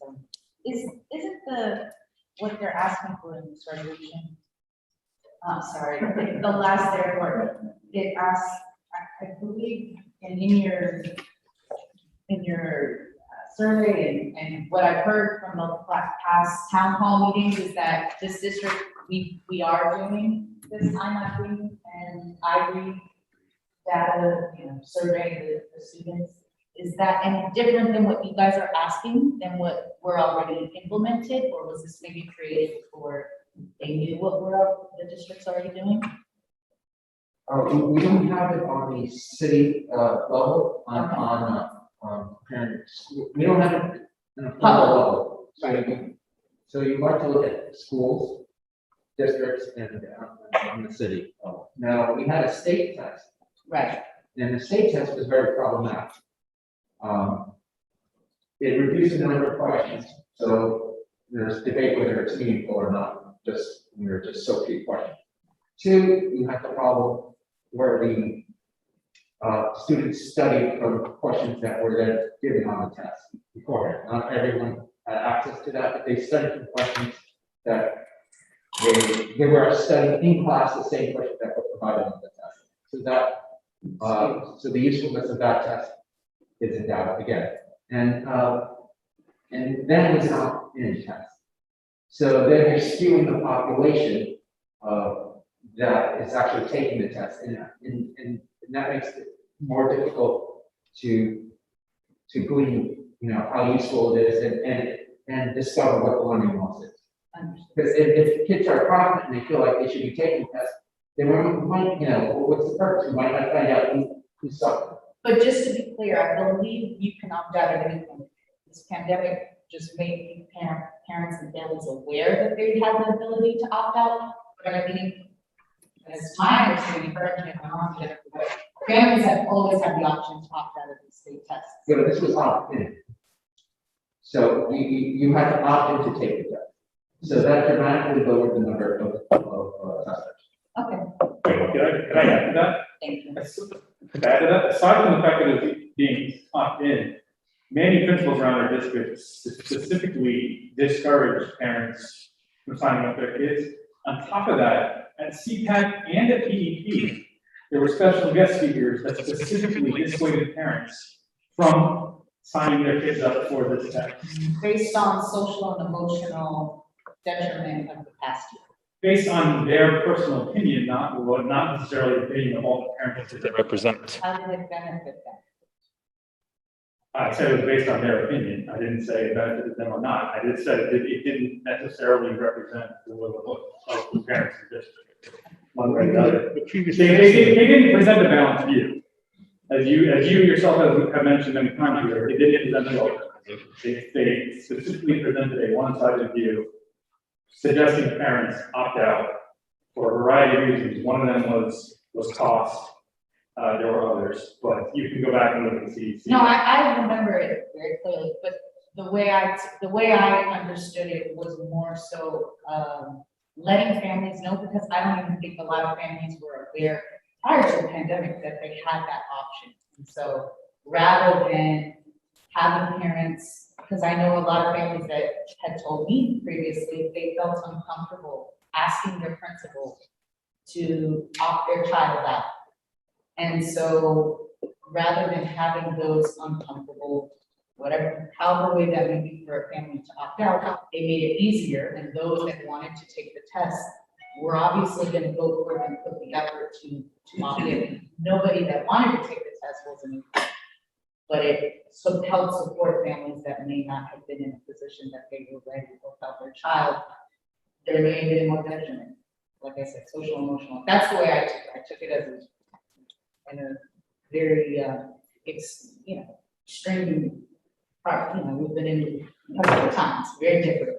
We are spending now she calculated, and it's been out in the media, $47,000+ per child. We have to know how students are doing. This windfall is not going to allow. Oh, I agree. This is an opportunity No, to absolutely. tremendous good for Yeah. students, and that's what we're here. Yes, social emotional needs are important. Yes, students need to be in school, in person for many needs. But school is also about learning, and that's the greatest good for a child. Absolutely. For break the cycle of poverty, break the pipeline, prison to school pipeline, school to prison pipeline. You have to improve on learning, and so without the data, how's that going to happen? I totally agree with the spirit of the revolution, because I agree with you, like, we are spending 47,000 per child, which is more than some of the best private schools in New York City. So I agree with you, we need, as a society and as a city, just to know what investment is actually doing.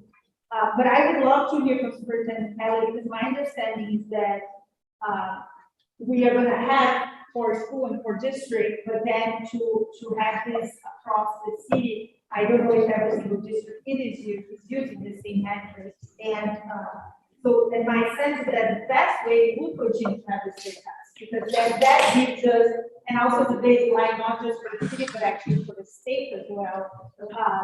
So I hope that this year we can be able to have the state tax, because that could give us the information that we're trying to get. But I don't know if other districts besides the are also using the IMAP and the So this year, a decision was made by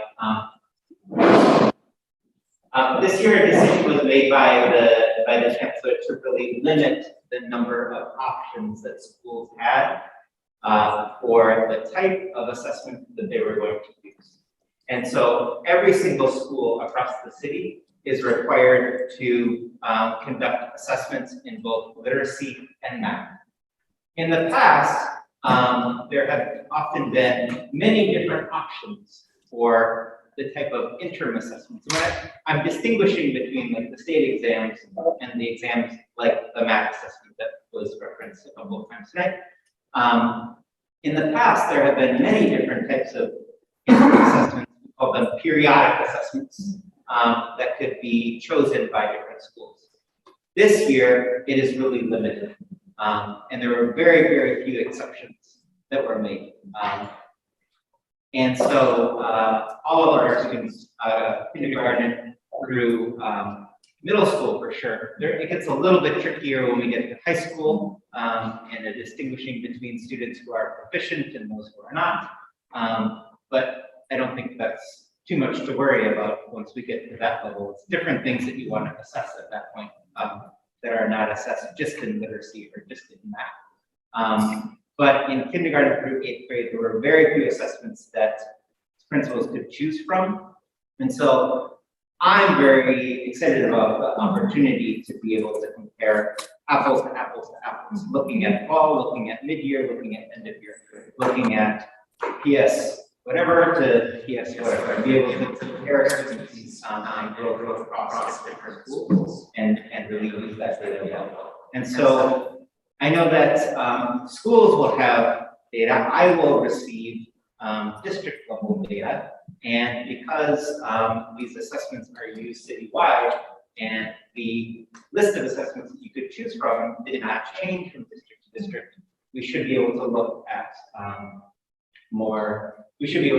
trends across the city. But we have not yet, to the point that Lupe had raised, we have not yet done this in a broad scale yet as a city. This is new, and I think this is a really, I really am, as a district leader, I am very thankful for this decision made by the chancellor, but it is new. And I think that the being able to look at these data and really analyze how our students are doing, both across schools, different demographics, and other factors is a really important step for the city.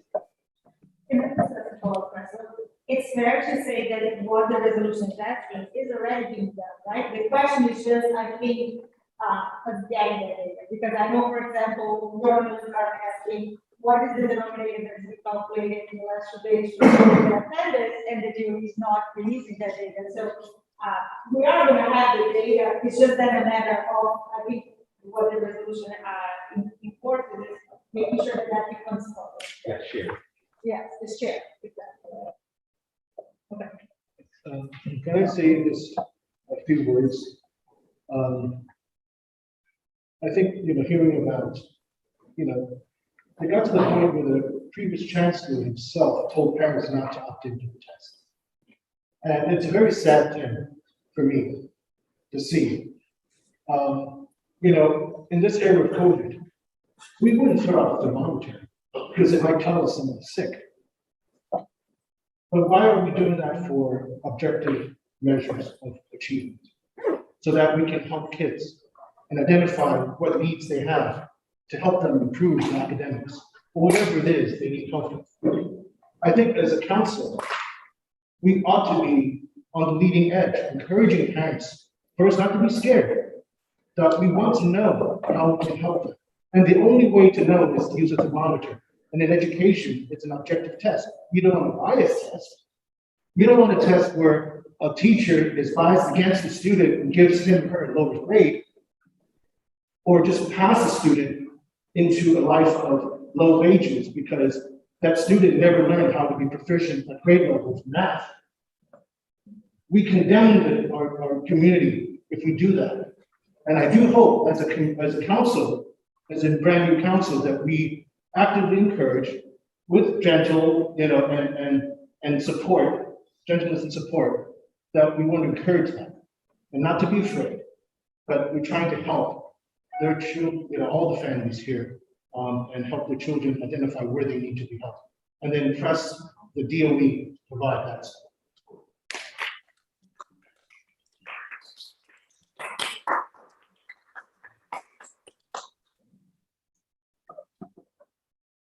Are there any further questions? Let's move to resolution 178. Any questions, comments?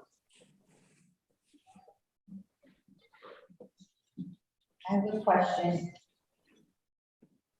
Is this, I understand that Jane, this is regarding wanting to be more in line with CDC, and I'm specifically talking about the exception of K through 12, so under 12-year-olds, that it says in an indoor classroom setting, the close contact definition excludes students who are within 3 to 6 feet of an infected student if both the infected student and the exposed students correctly and consistently wore well-fitted masks the entire time. It would definitely be in line with their exception. My question is, do we really think the kids, K through 12, especially the younger ones, are wearing their masks correctly? And if you looked at, I opened up the CDC where it said correctly and consistently, and it showed pictures where they want the metal over the nose, they want no gaps around the mask, must be sealed entirely, no touching of the mask. I guess my question is, that's where I feel the DOE kind of skewed their way of closing and quarantining classrooms based on the fact that I don't think there's any guarantee that our children or our kids are, one, wearing their masks consistently, properly throughout the school day. Two, we know, even based off of Superintendent Kelly McGuire's that, and as well as Misha Berger stating that there are some classrooms that are maxed out to the capacity of 32, 33 students and not actually not even 3 feet apart. And I just want clarification in case I'm misunderstanding the purpose of your resolution, because that would be my only concern, that the CDC guideline pertains to specifically children wearing them consistently, well fitted throughout the entire day. And if that was the case, that I could see why those guidelines would pertain to kids K through 12. Unless I'm misunderstanding. Can I just jump in? I want to say I trust science, I trust the CDC. And Right, no, me too. Today, Same here. the message, I do think they have the best interest of our children in mind, and it's they're us if this goes wrong, and if we give out a recommendation, that I think we should accept their recommendation, and we should apply it to our children. But that's as my well. point, the recommendation. I understand what you're saying, but I have faith also in children, I have faith in teachers, and I have faith in our community that they're gonna do what needs to be done. So I guess this relies on trusting that we're all doing our best and will do what's necessary to stay safe. As far as the masks are concerned, most kids are not wearing, I don't even think they make properly fitted masks for kids, and the masks that kids are having to wear, you see them, they're droopy, they're open up on the top, on the sides, just about everywhere. And Yeah, I can't protect see kids probably understand that as well. touch Because it goes into their calculations as well, because they are following the data, But they work with children, so. No, I understand the guidelines, guidelines. if we trust science, if we trust the CDC, my point is that this does not pertain to our kids, Well, the unfortunately. same goes for middle school and high schoolers as well, although we're often more prone to breaking the rules and when you communicate and socialize, so I guess you could say the same for everyone. In that case, That proves my point even more, but in regards to what the I'm reason. sorry, you proved your point.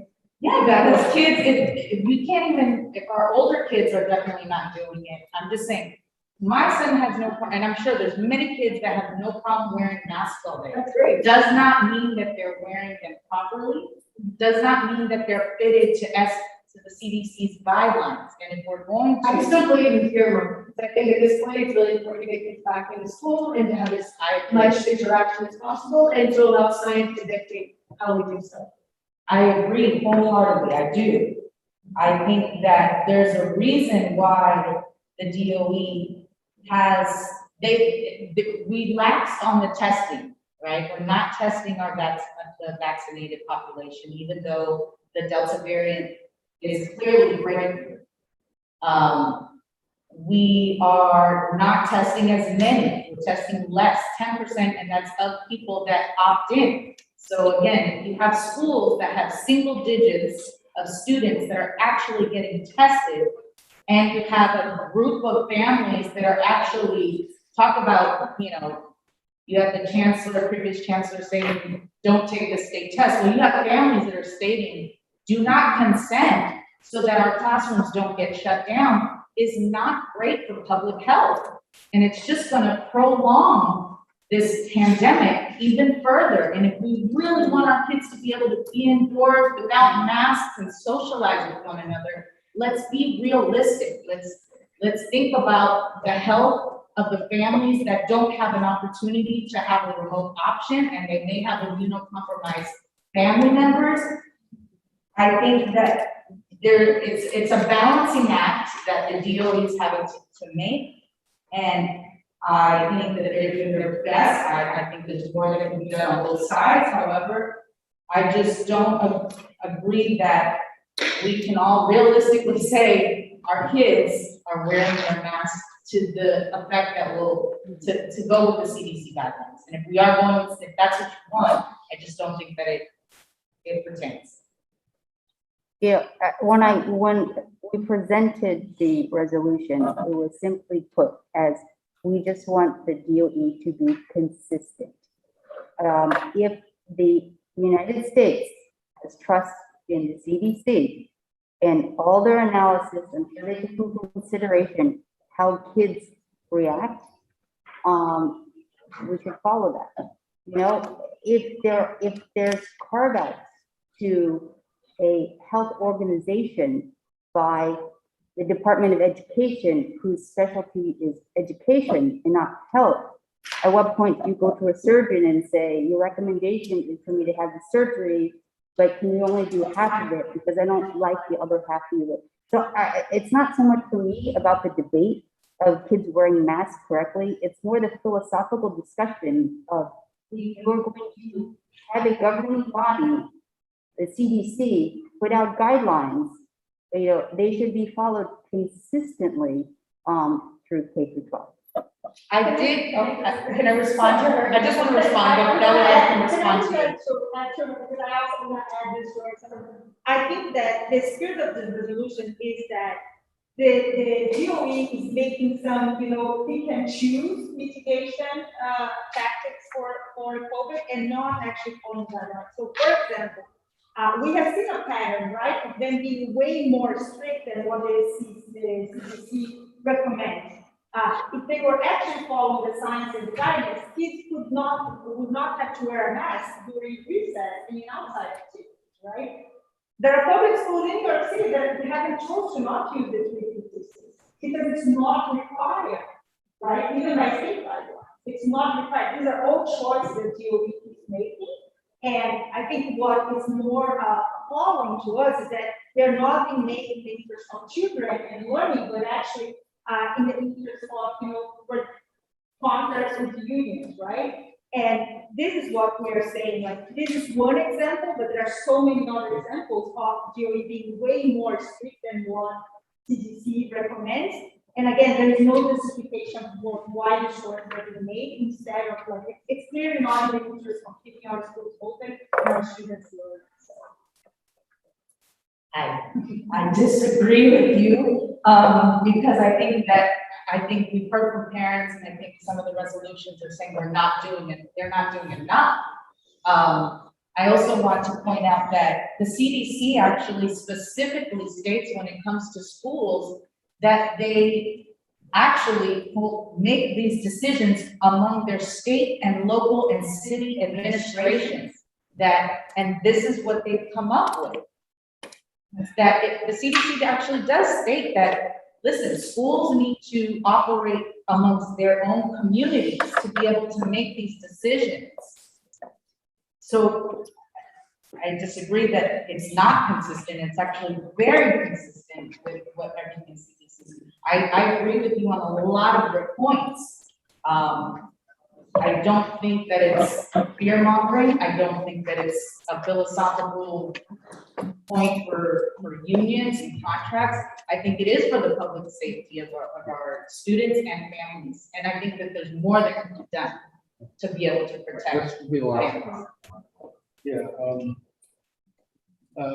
So I think I hear what you're saying about, you want to have safety and you feel that CDC is leading it also from the state and the local government, city governments to have more space. So I can understand that sentiment that you want it to be, more safer, and you say that CDC has given that allowance. But at the same time, it is clear there are cases, clear examples in the past, 18 months of this, that the city has ignored the CDC guidelines, has gone its own way. I mean, there are guidelines about spacing. I mean, you're talking about 3 feet, 6 feet. The real spacing is really circular space from radius, right? From radius distance, right? But they've been using square space, which is even more wasteful of classrooms. That's just one example. And I think this one is just, I would go even further back from just the CDC. I would not even just stick at CDC. I would go global. I would go to WHO. WHO still to this day does not recommend masking for kids under 6 years old.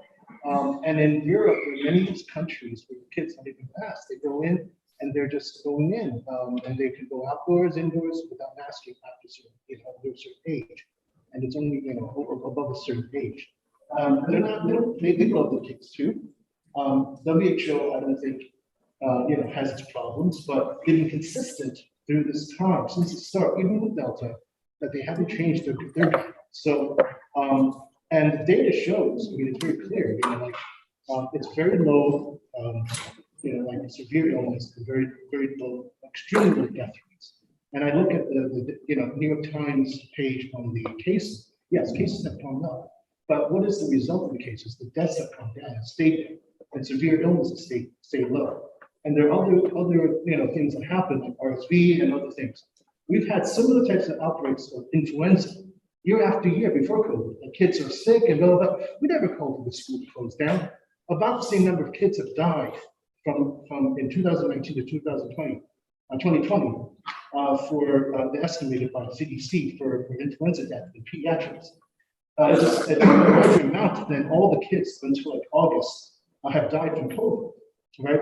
But we never say we have to go 0 deaths in influenza or close down schools because of that, or wear masks when we have influenza. So we have to balance the need. And it's not saying that there's no danger, there's no downside. With the balance, what's other downside? Well, kids not learning, they're having emotional problems, their parents and families can't go to work, and family problems happen, and tensions, abuse, and so forth. So we have to say, which is the greater good and greater, what's the worst outcome?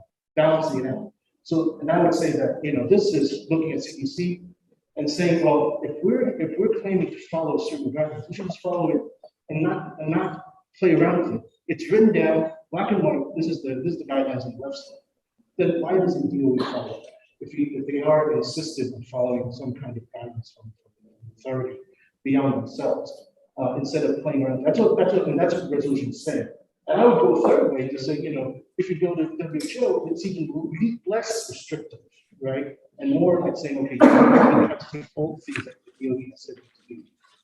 So it gives me some doubt, like, why is DOE doing all this stuff? Like, it's not really following any kind of global or national guidelines, but it's going its own way, and it makes people very suspicious and distrustful. When we have authorities that are not trusted, and people act very funny and have bad outcomes and have unintended consequences, and some of it is a lot of people are very fearful and they don't know who to believe, right? Because there's so many authorities that are conflicting.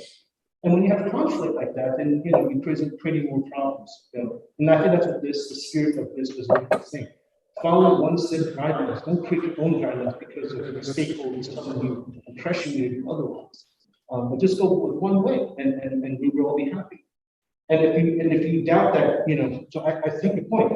How can you say it's consistent when you can't guarantee young kids keeping a mask on? If you do agree to, if you say you want to keep kids masks, then you can attack that recommendation. Say, hey, CDC, that's not going to happen. So why are you having that? So we should attack that. But don't have 2 sets of books. Don't have 2 sets of rules that we're now confused. I don't think it's 2 sets when CDC gives the option for you to create what is acceptable for your. Then we have to ask CDC, why do you put down a set of rules and say, what are you going to do?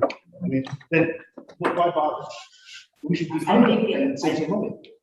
There was a really intended. That's just my. Yeah.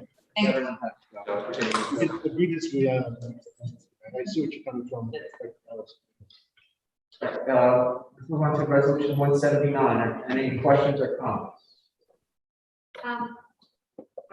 For anyone who is unaware, I am abashedly pro-vaccine on all of the things.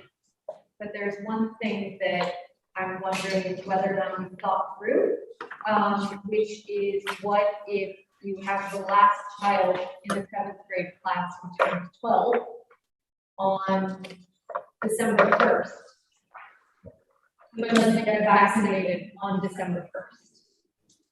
So have you thought through this, as it's stated, it's until all students in any 6th or 7th grade class are old enough to be fully vaccinated. I mean, I took my kids the very first day it was possible. I will take my youngest the very first day she is eligible, but not everyone will be capable of doing that. So have you thought that through, like what that looks like, and then you're not fully vaccinated for 5 weeks and after your first dose? So I'm just wondering if you considered that as you were writing this, in terms of how punitive that could be still to those unvaccinated individuals. It's not the day that they turn 12 or the day that hopefully sometime in November or early December, it would be ages 5 through 11. Sorry, I just wanted to, so why would that be punitive if actually the policy is just saying that then they do have a choice, because then if they were actually vaccinated, it's just not have any kind of live instruction. So I'm just, So I just want to make sure I understand your point. I would love to know what the thought was on those who either choose to remain unvaccinated, that are age 12 or over, and or those who do not get immediately vaccinated.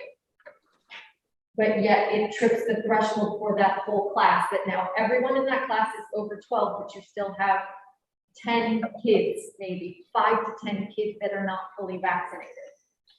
Right, well, if you would go by the resolution that they adopted, then the ones who were eligible for the vaccine would, I would imagine that it would be asynchronous if they didn't take the opportunity to get vaccinated. Unless, it depends on what model they do. If you did concurrent classroom, there's learning for everybody at all times. There's no, and that's what I did. But if you're doing, now the debate is whether it's asynchronous or synchronous. And with asynchronous, there is a limit. The student doesn't get involved. And and you're saying for that even smaller potential, what if they're just late getting the vaccination or for the 5 weeks? And or those who decide to remain unvaccinated. Well, Essentially, that's going to happen anyway, like in of course high it school is, or- and of course it is. It's that, you know, how punitive or who is it for those children? Some of whom it's their parents making the decision as opposed to them. Anyone under 16 is not able to make that decision on their own. I essentially, let me show my cards. I am very supportive of your last therefore of concurrent classrooms. You and I both have children at a school that was able to make it successfully happen all of last year. I am just worried that there is going to be a population of students who are eligible but remain unvaccinated that are falling into this pool that we're trying to support. But this helps it even more. Yeah.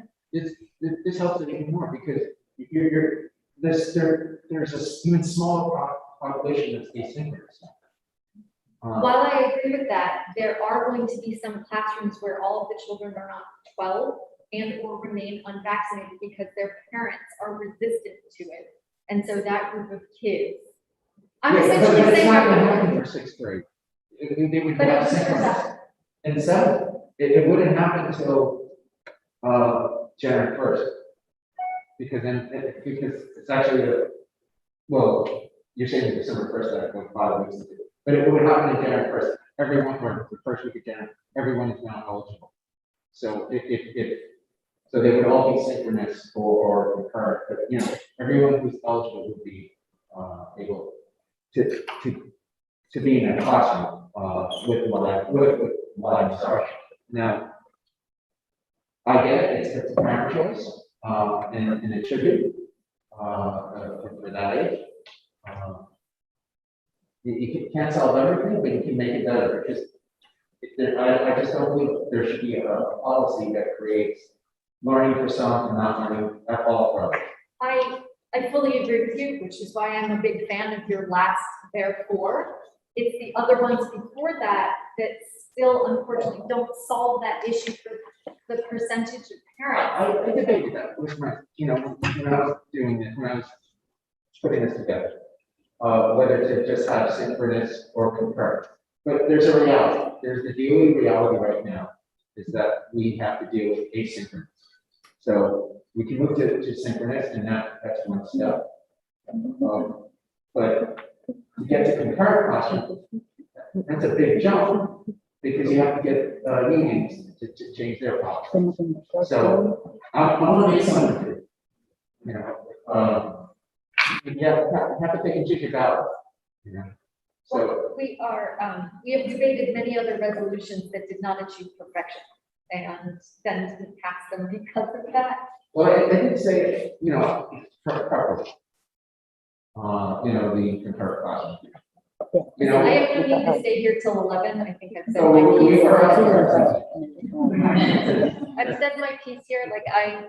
Like I have a child that I would love for this to actually be true for because she cannot get vaccinated yet. However, we, the last time I saw any data that de Blasio was willing to make public, of only 50% of those eligible in the New York City public schools in terms of 12 to 17 had actually gotten the vaccine. And so there's still going to be a fairly large portion of these kids that will have to fall into that pool. Well, that's a whole other debate, because we don't know, the vaccines for boys, for instance, in the 12 to 16 group, whether they should get one shot or a booster shot, because we have myocarditis issues. I don't want to get into that, but with this resolution is just confronts the issue that we're picking winners and losers in the learning loss with regards to learning loss. I disagree with that summary, but I understand what you're saying.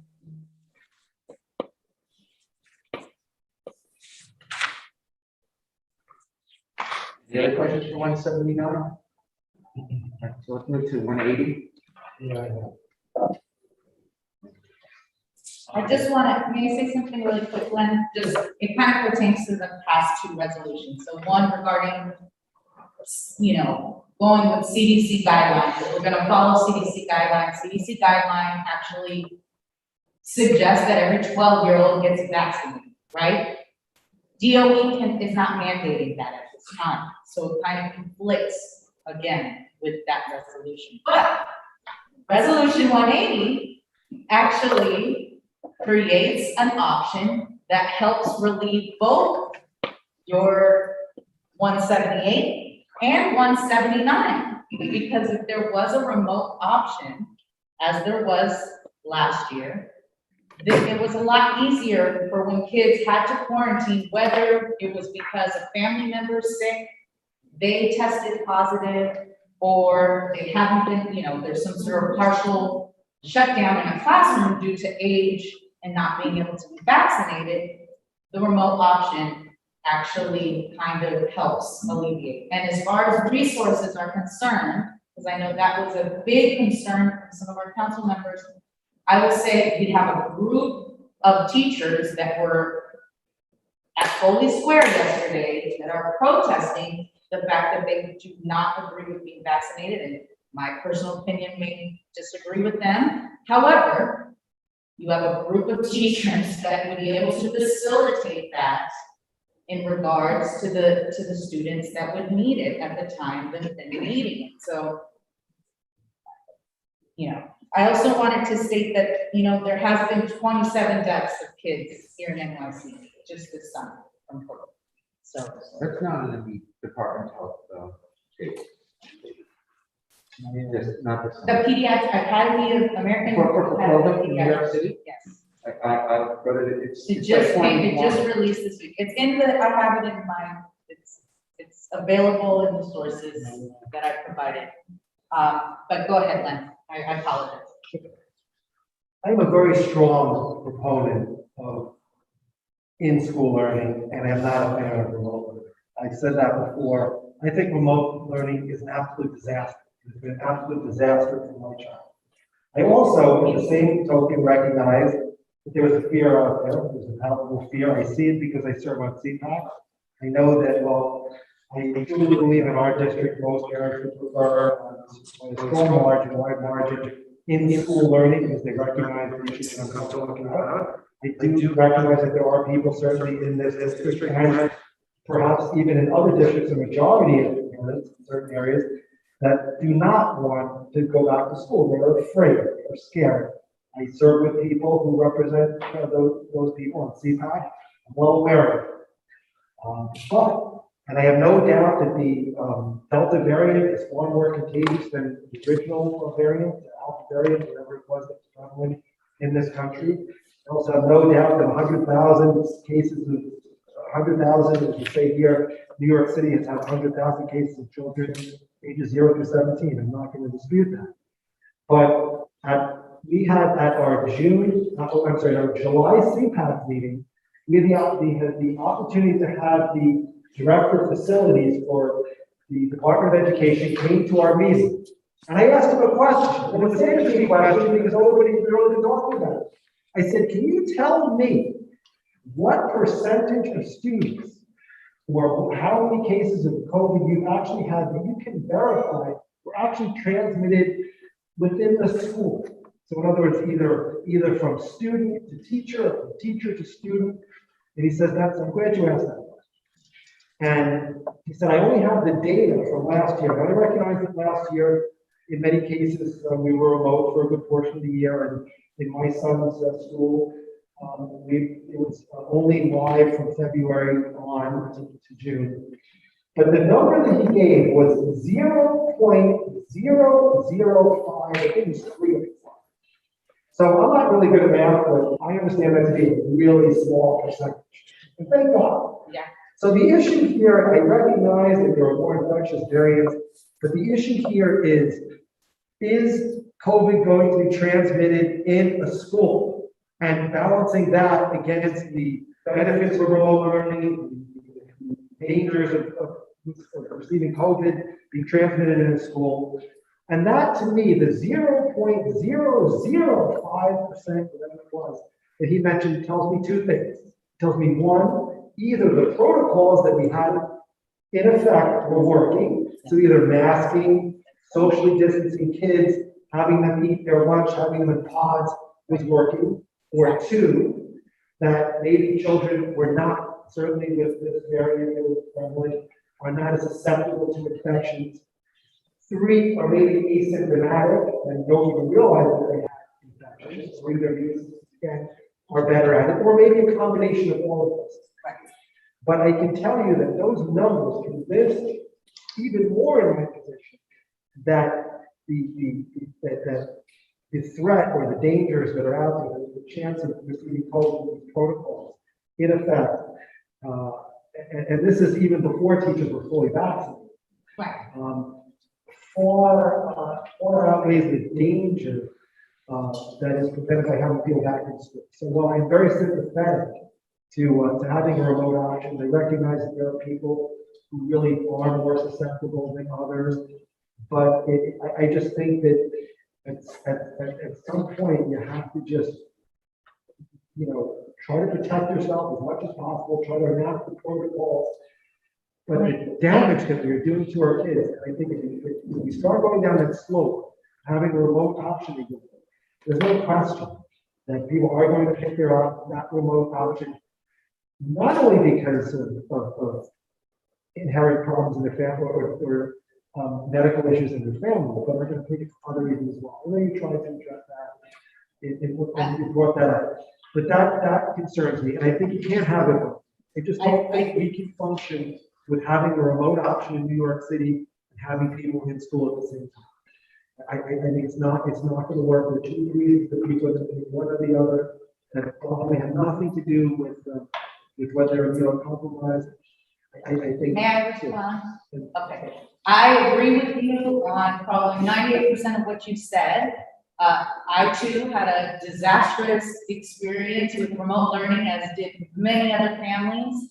I don't think that remote learning is for everybody. However, the fact that in-person is already a mandate, right? So those that are going to go in person are already going to go in person. The percentage that you speak of in regards to 0.0005 was exactly based on last year's variant. The fact that half the kids were remote, and that the protocols that the DOE, this, very different than the CDC, much stricter, that helped prevent the spread. But let me tell you, COVID is transmitting in schools. California, they were in school in early August, and there's so many closures. Kids are getting this virus. It is much stronger this time around than it was last year, and we had stricter protocols, mandated testing, 20% every week, and half the kids weren't there. Classrooms were not built to capacity. Therefore, it gave us great results that you're speaking about. Today, day 2, Listen, Sunday, before school even started, we had a closure in my school from staff. And you have teachers that have the opportunity to wait to the very last minute, which is the 27th, to get their first shot, which means they won't be fully vaccinated, inoculated until the second week of October, fourth week of October, if you calculate, because it's 2 weeks after your second shot. This is much, much different than last year.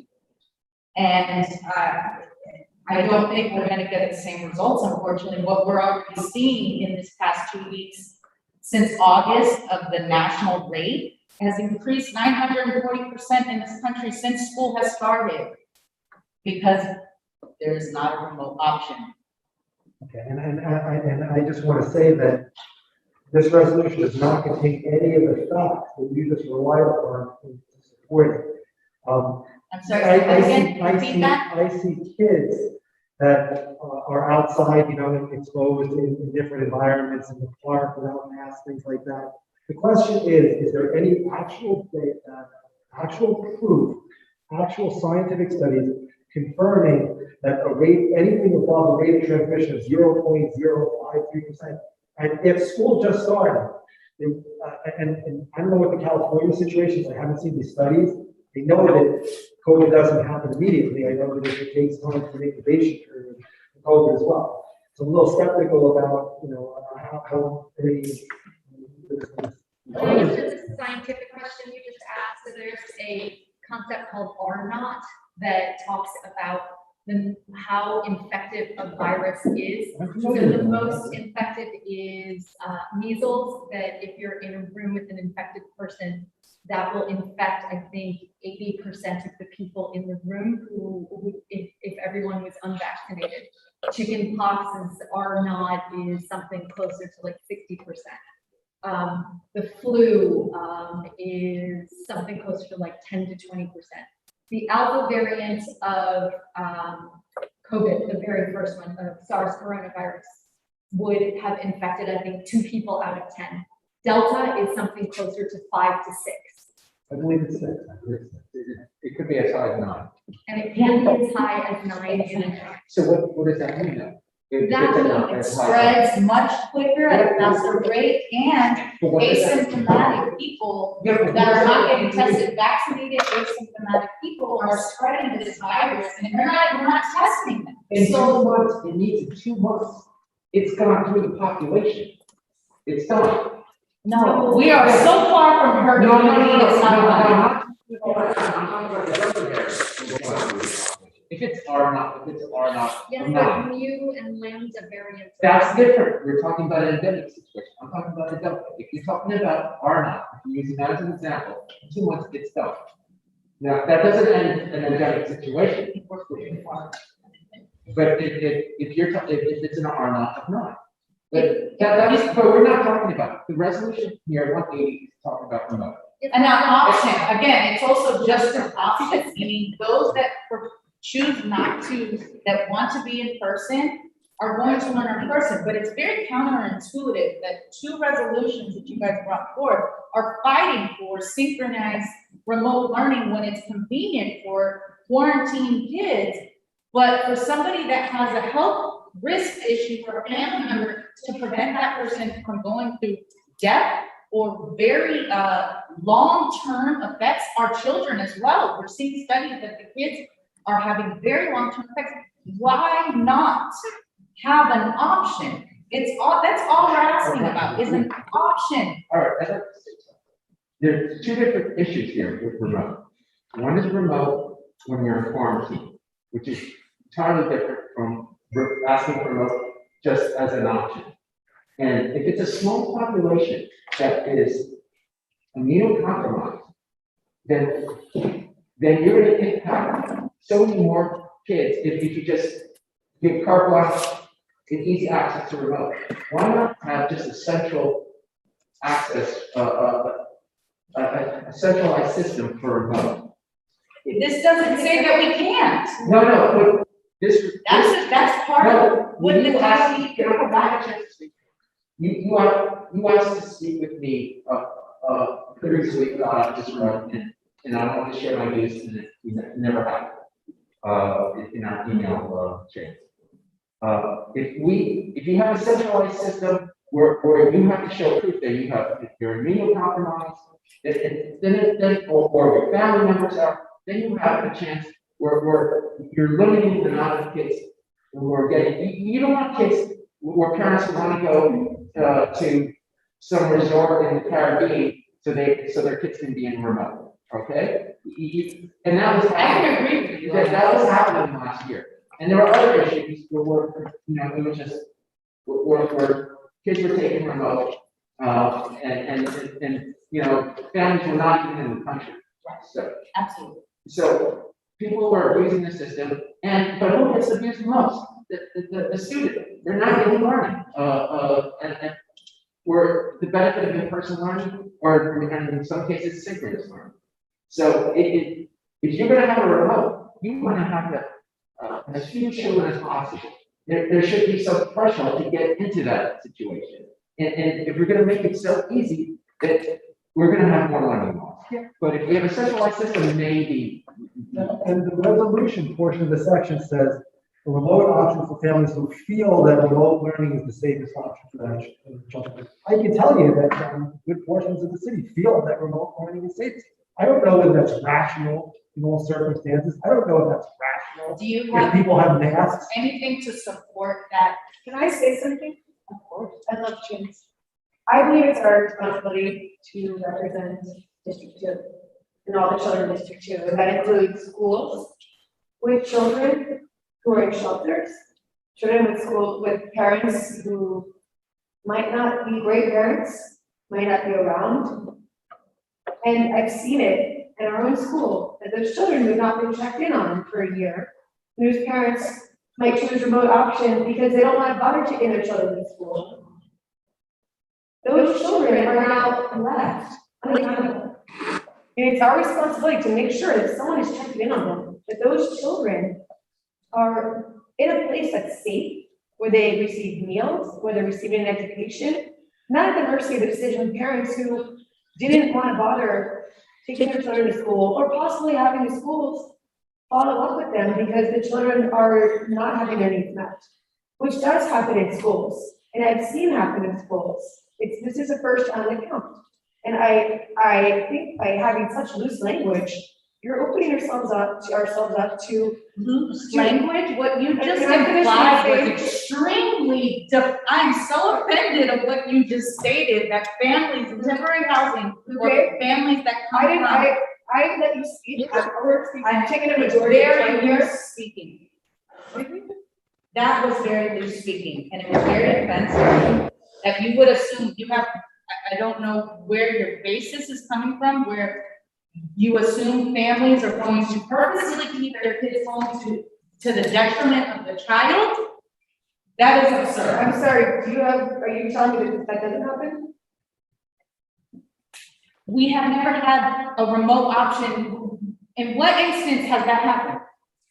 That's happening on a daily basis. Just in normal schools. Children at home, they're not taking their kids to school. That's happening. This is not a discussion. You don't even let me speak. All right, let's speak in turn. I'd like to say, as I was continuing, when you say again, children feel unsafe, that to me is loose language, because it allows anyone to say that for whatever reason they may or may not have, whether it's valid or whether it comes from a good part of their art or from another reason. But I don't think we can claim to be in other people's shoes. I don't think we can claim to be in the homes of these children, but I do think that we finish speaking. I do think that we have to look out for these children. And I think the safest place, this is proven over and over again, the safest place for children is in school. If they are immunocompromised, or they have a family member, that is a completely different story.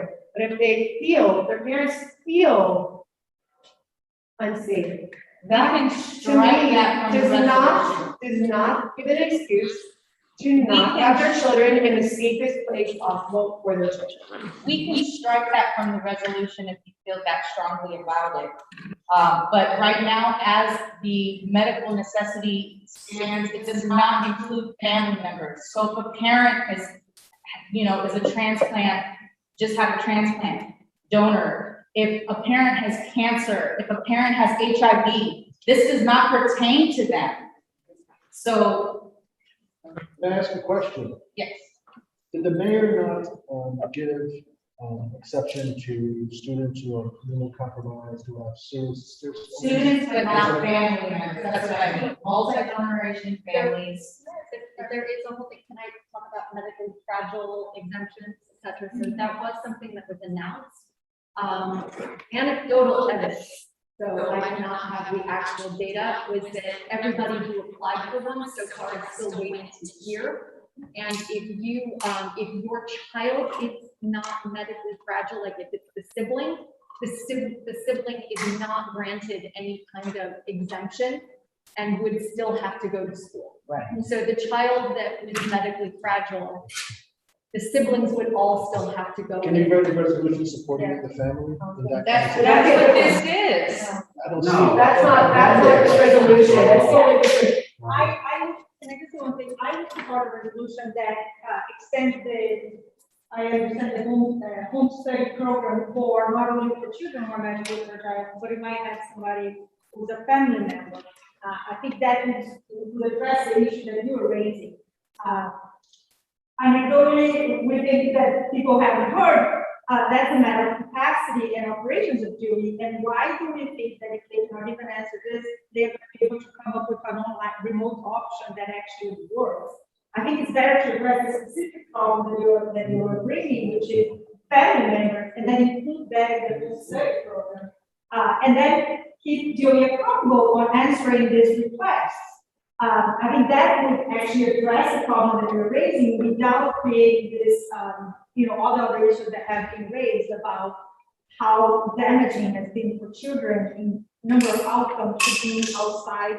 And I just don't think that schools have the factor right now to create remote option and at person. So that would be my suggestion. I would be happy to work with you on a resolution that would include family members who are medically fragile. Sorry, I didn't come use the right term.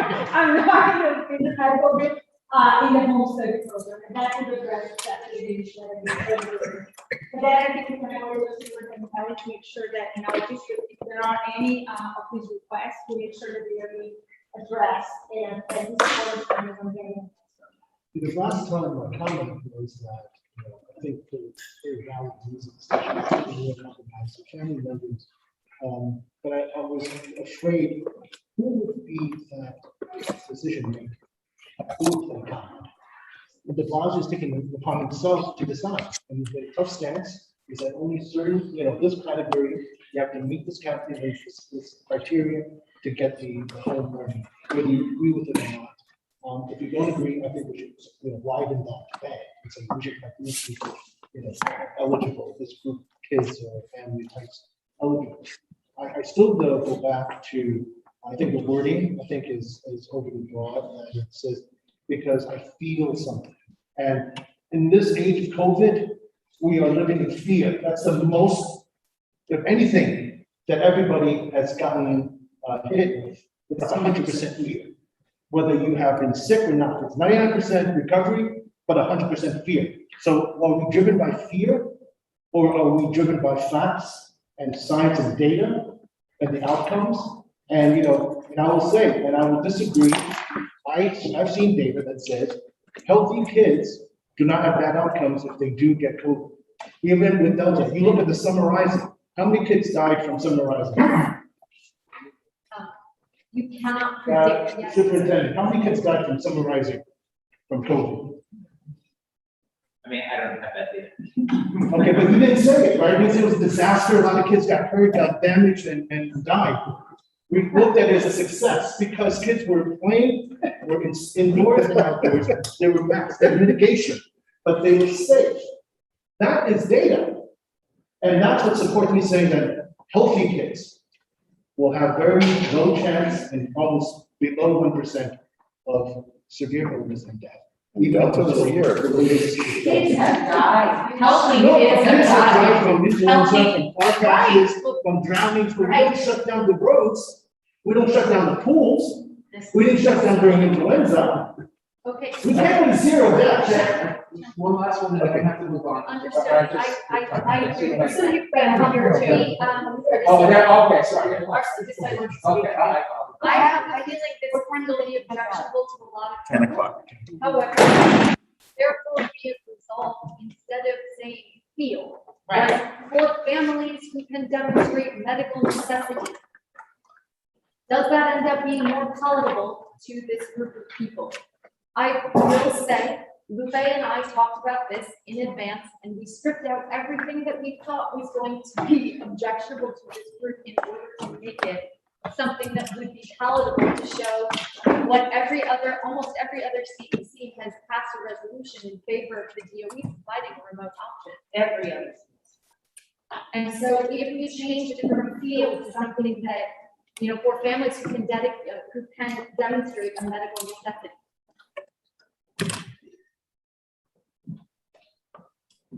So What's just about the one assessment? clarifying question, does that mean a different remote option that is already being offered? My understanding is that there is already an option for children who have a medical necessity. Right, we don't need to recreate the wheel. Yeah. We can. Where it's called a home study program, right? That's The medical fragility, you qualify either for group learning with others or with an independent person coming to your home, and it doesn't necessarily have to be a licensed teacher. Sometimes providing. I just want to give this a chance. Yeah. Thank you, Ben. Jane, you have your No, hand. I was going to go into this absolutely. Yeah, I just want to respond, oh, I'm sorry. I just respond, because you asked me a question, if I don't know if it's going to answer your question, but you said that better than you have.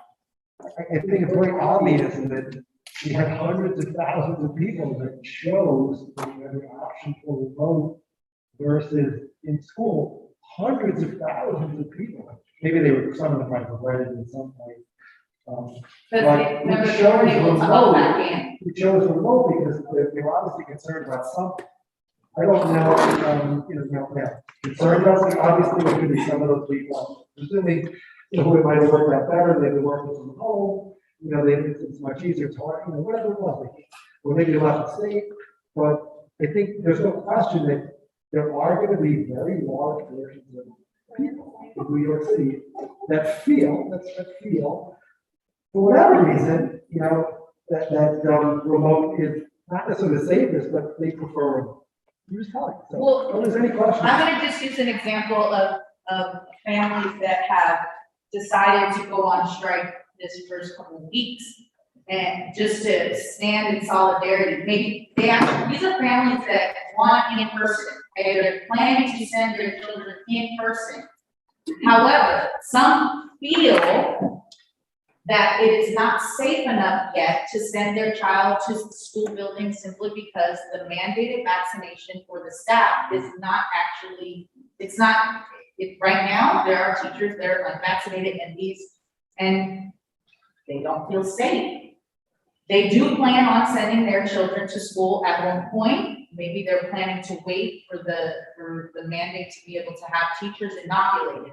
But I agree with you, Len. Last year, we had an exuberant amount. And listen, I remember there were parents from my school that I was frustrated with because they were more concerned of spending their time, and of course we were in a pandemic and not very much going on, where they had a house maybe in the Hamptons or a house in Vermont where you had much more land and it was convenient for them to do remote learning.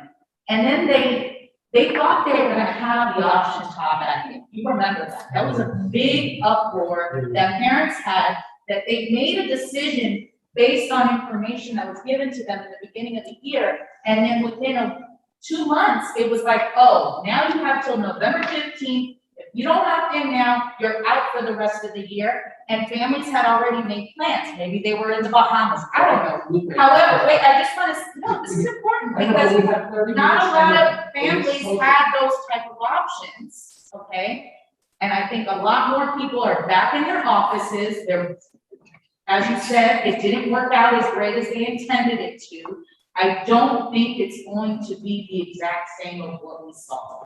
I think if anything, it would be a third. Right now, from what I've seen, about 6,000, and correct me if I'm wrong, Superintendent Kelly or Jennifer, about a little bit over 6,000 families had intended and applied for the medical exemption. And these were not people that actually qualified, but they encouraged people to apply regardless.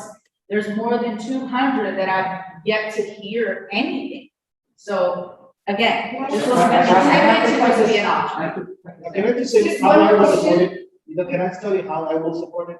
Yeah. If there's language in there that says we will monitor, we will only provide a remote to those who could expand for the families who are impacted. But we have to watch the threshold at which it impacts the other kids who won't have in-person learning, and what resources for teachers are diverted, forcing everybody to go to hybrid, forcing everybody to remote. I think that is my concern, is the trade-off. The trade-off of what's on one side, then you don't have the other people's side. And it's not just one way. But I do agree on the medically fragile and expanding the definition for families and generational risk. But I think, it's Chinese. When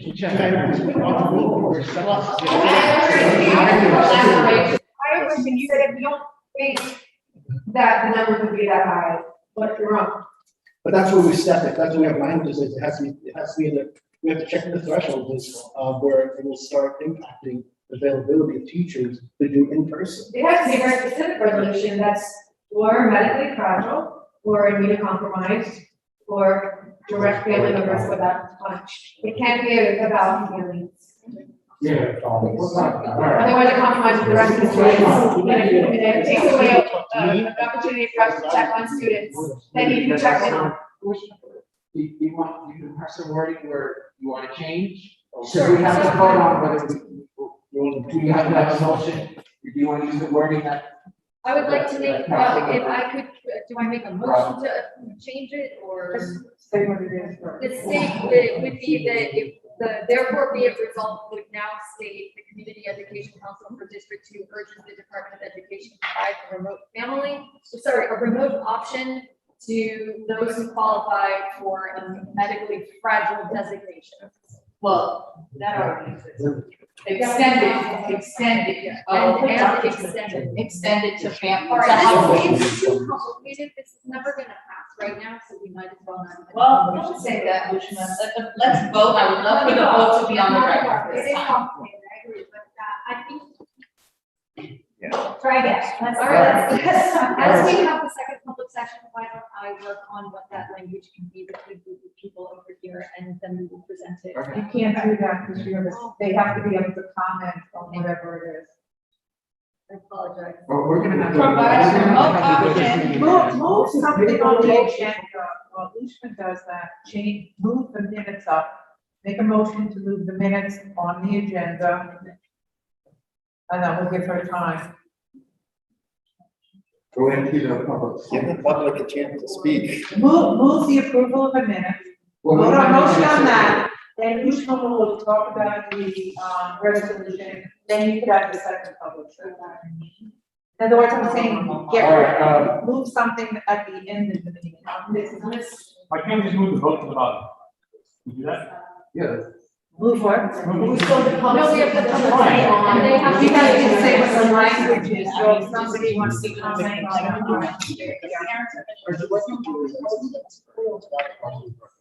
course, they have to have the ability to comment on whatever they say.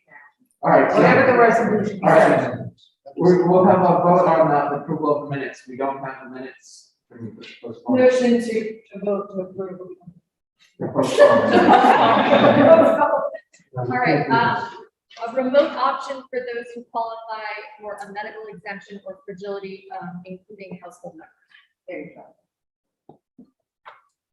So therefore be it resolved, will now read, the Community Education Council for District 2 urges the Department of Education to provide a remote option for those who qualify for medical exemption / medical fragility alongside household members who also qualify. Because the medical fragility also had very specific diseases on there that did not include asthma, et cetera. So this would not be a huge number of people. There were very specific. So asthma is or not? It's not. So does it qualify, get it, where that? Expand. What can you define? that? Who qualify for a medical exemption / medical fragility status, including their household members. But my understanding is that there is a process already in place, right? There is already a process in place for a child to qualify in these categories and then have the right to have a different education. There's already. But one has a point, will it be duly verified? Sure. That's how it is being done. That's how it's been Or done. you It's qualify. not you or me. It's a business dealing process.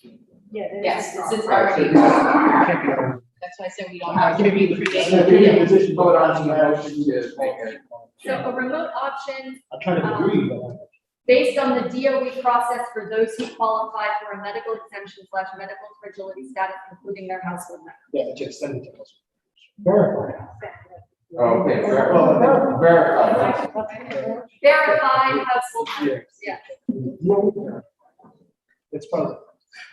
Okay. I will write it down and pass it along to everyone for consideration during voting. For those who are here for the public session or to speak in the public session, it would be that the CECD2 urges the Department of Education to provide a remote option based on the DOE process for those who qualify for a medical exemption / medical fragility, including their verified household members. And the language, it doesn't impact the in-person learning, teacher resources. This is where perfect is going to get in the way of good, right? I'm going to write it So down. whether Do we need a motion to change it or? Yeah, we have to vote on it. But this is another resolution. We've done that in the past. And vote on. And vote on just the changing of the. Yeah, just the change. I'd like to make a motion to amend this resolution 180. I second. Roll call. Okay. Robin Burke is absent. Patrick Das? I disagree. I don't think we have enough time to do this. And I think the proper way would have been to address the council members here direct concerns. I don't think it's gonna happen on the panel. Abstain or no? I said no, disagree. Okay. Daniela? Yes. Ethan? Yes. Robin Kelleher? No. Ben Clark? Yes. Benjamin Morton? Yes. Ushma Neal? Yes. I abstain. Leonard Silverman? Stay. Lily Wu? Yes. And Gabriela Cavalier? Yes.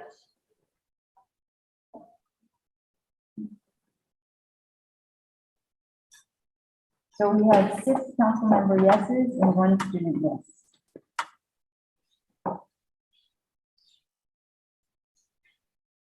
Okay, so we'll move on now to the second public speaker session. How many have signed up? We have to turn 2 minutes for one. Alex is left. No one. Yes, we only have 2 people, so Hunter there. Hunter, you're absent. Yeah. Microphone.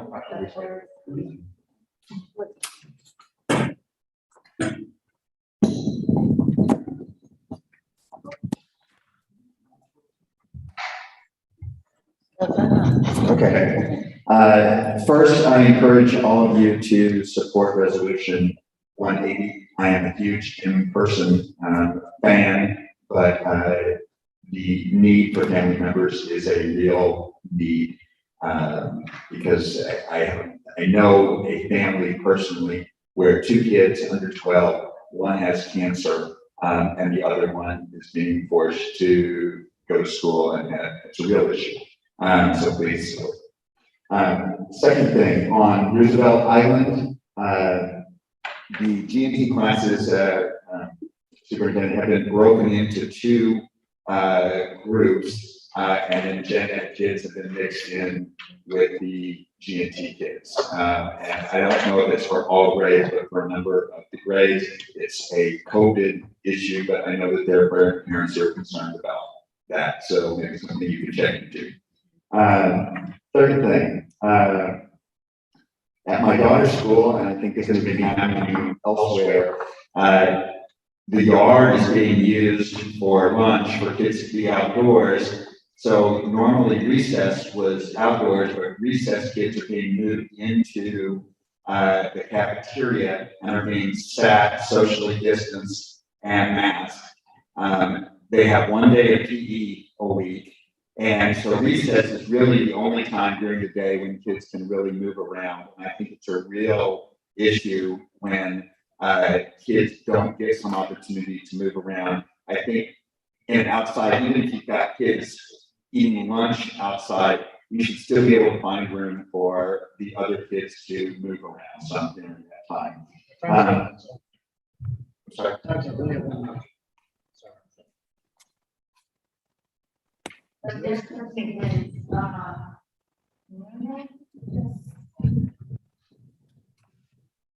Hello everyone, my name is Untitled Chapter and I'm a 13-year-old ninth grader.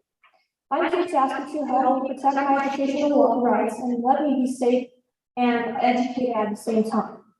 Unfortunately, I was discriminated at Wagner Middle School since day one by a person who did not like my origin, Ms. D. And she walked me in a room with a random person and forced me to pass an English learner's exam, despite the fact that I lived in California 4.5 years. I managed to skip 6th grade. I took all AP classes almost in 7th grade. I'm a straight A student, and I'm a professional chess player. I am currently in the top 100 chess players among 14-year-olds. I'm multilingual. I also I really love to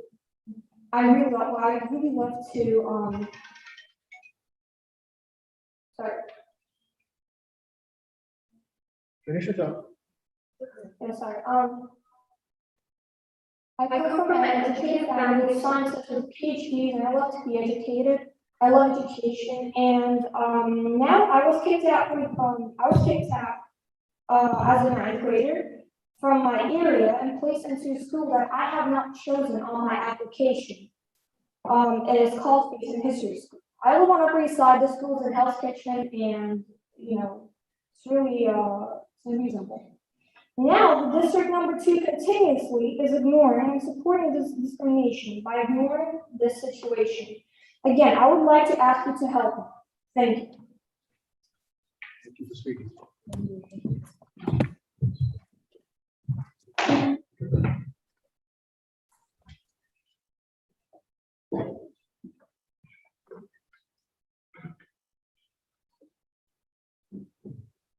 Any other speakers? No, that's it. Resolutions? Move for approval of resolution 177 calling for DOE and NICEAD to share data on how pandemic has impacted student learning. Second. Okay, Robin Burke is absent. Patrick Doss.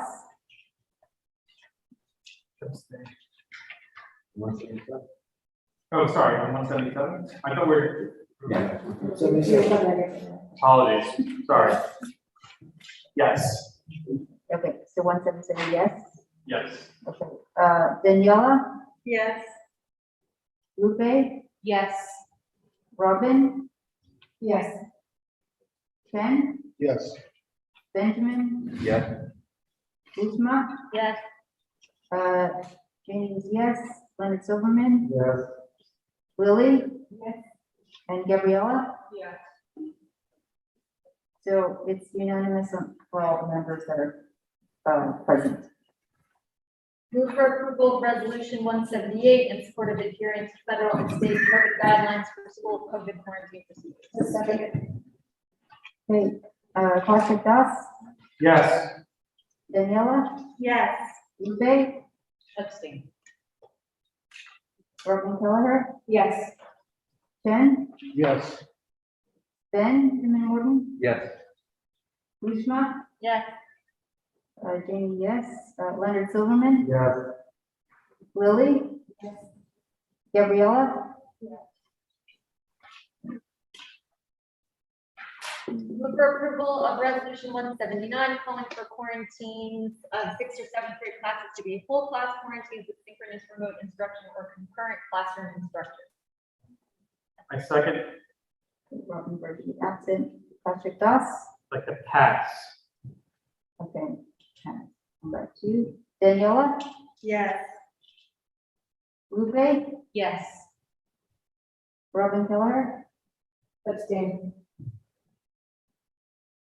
Jen, Yes. Benjamin Morton, Yeah. Ushma Neal, Abstain. Jamie abstain. Leonard Silverman, Yes. Lily, Yes. Gabriella, Yes. I abstain. Move for approval of resolution 180 as amended. Can we have a discussion on? Oh, sorry. Yeah. Sorry. Trying to get it out of here, sorry. The vote total was 6 yeses, 1 abstain, and 3 abstain. Sorry. 6 yeses, 1 student yes, and 3 abstain. Has the resolution passed? Yes. Resolution passes. Move for approval of resolution 180 in support of all remote learning options as amended in this meeting. I second. Robin is absent, Patrick Das, Abstain. Daniela, Yes. Lupe, Yes. Robin Kelleher, Pass. Jen, Yes. Benjamin Morton, Yes. Ushma Neal, Yes. I'm gonna pass. Leonard Silverman, I'm gonna pass here. Lily, Yeah. Gabriella. Yeah. Okay, going back to Robin Kelleher, Can I just ask for the current vote in terms of voting number? 1, 2, 3, 4, 5. So we have 6. We have 6 council member votes and 1 student vote. And 1 abstention and 3 passes. How many yeses now? 6. 6 yeses, How many pass? 3 people passed. But how many is pass? So it's pass. Yes, passed. But are you taking, willing to know your passes are abstained or no? So yes. Is it record? Unless you're, For posterity. unless you don't want, you don't have It's to a vote, vote. I guess. Right. I'm not voting, I'm abstaining. First it's question? Yes, Yes. yes, okay.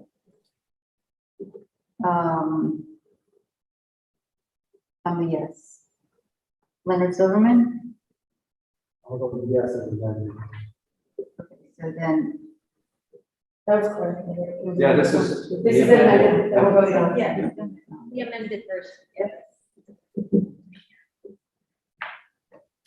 How many yeses was that? 1, 2, 3, 4, 5, 6, 7, 8. 9 council member yeses, 1 student yes, 1 abstain, and 1 absence. All right, so that's the end of the, voting. Thank you, Jamie.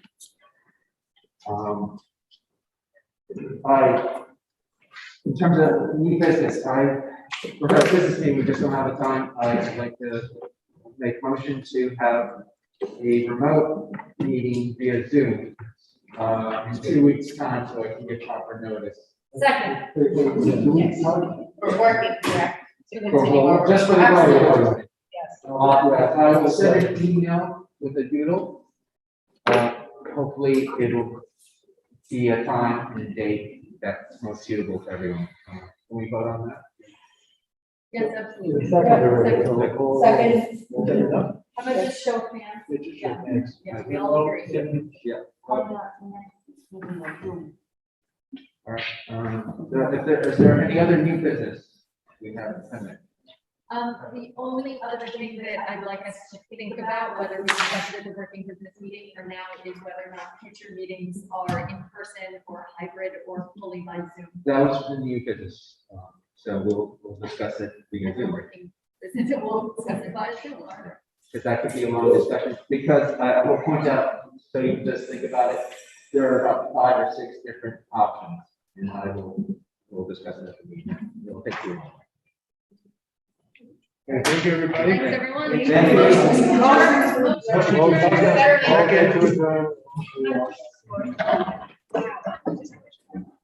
Well, and thank you for everybody. Thank you, Brad. Thank you.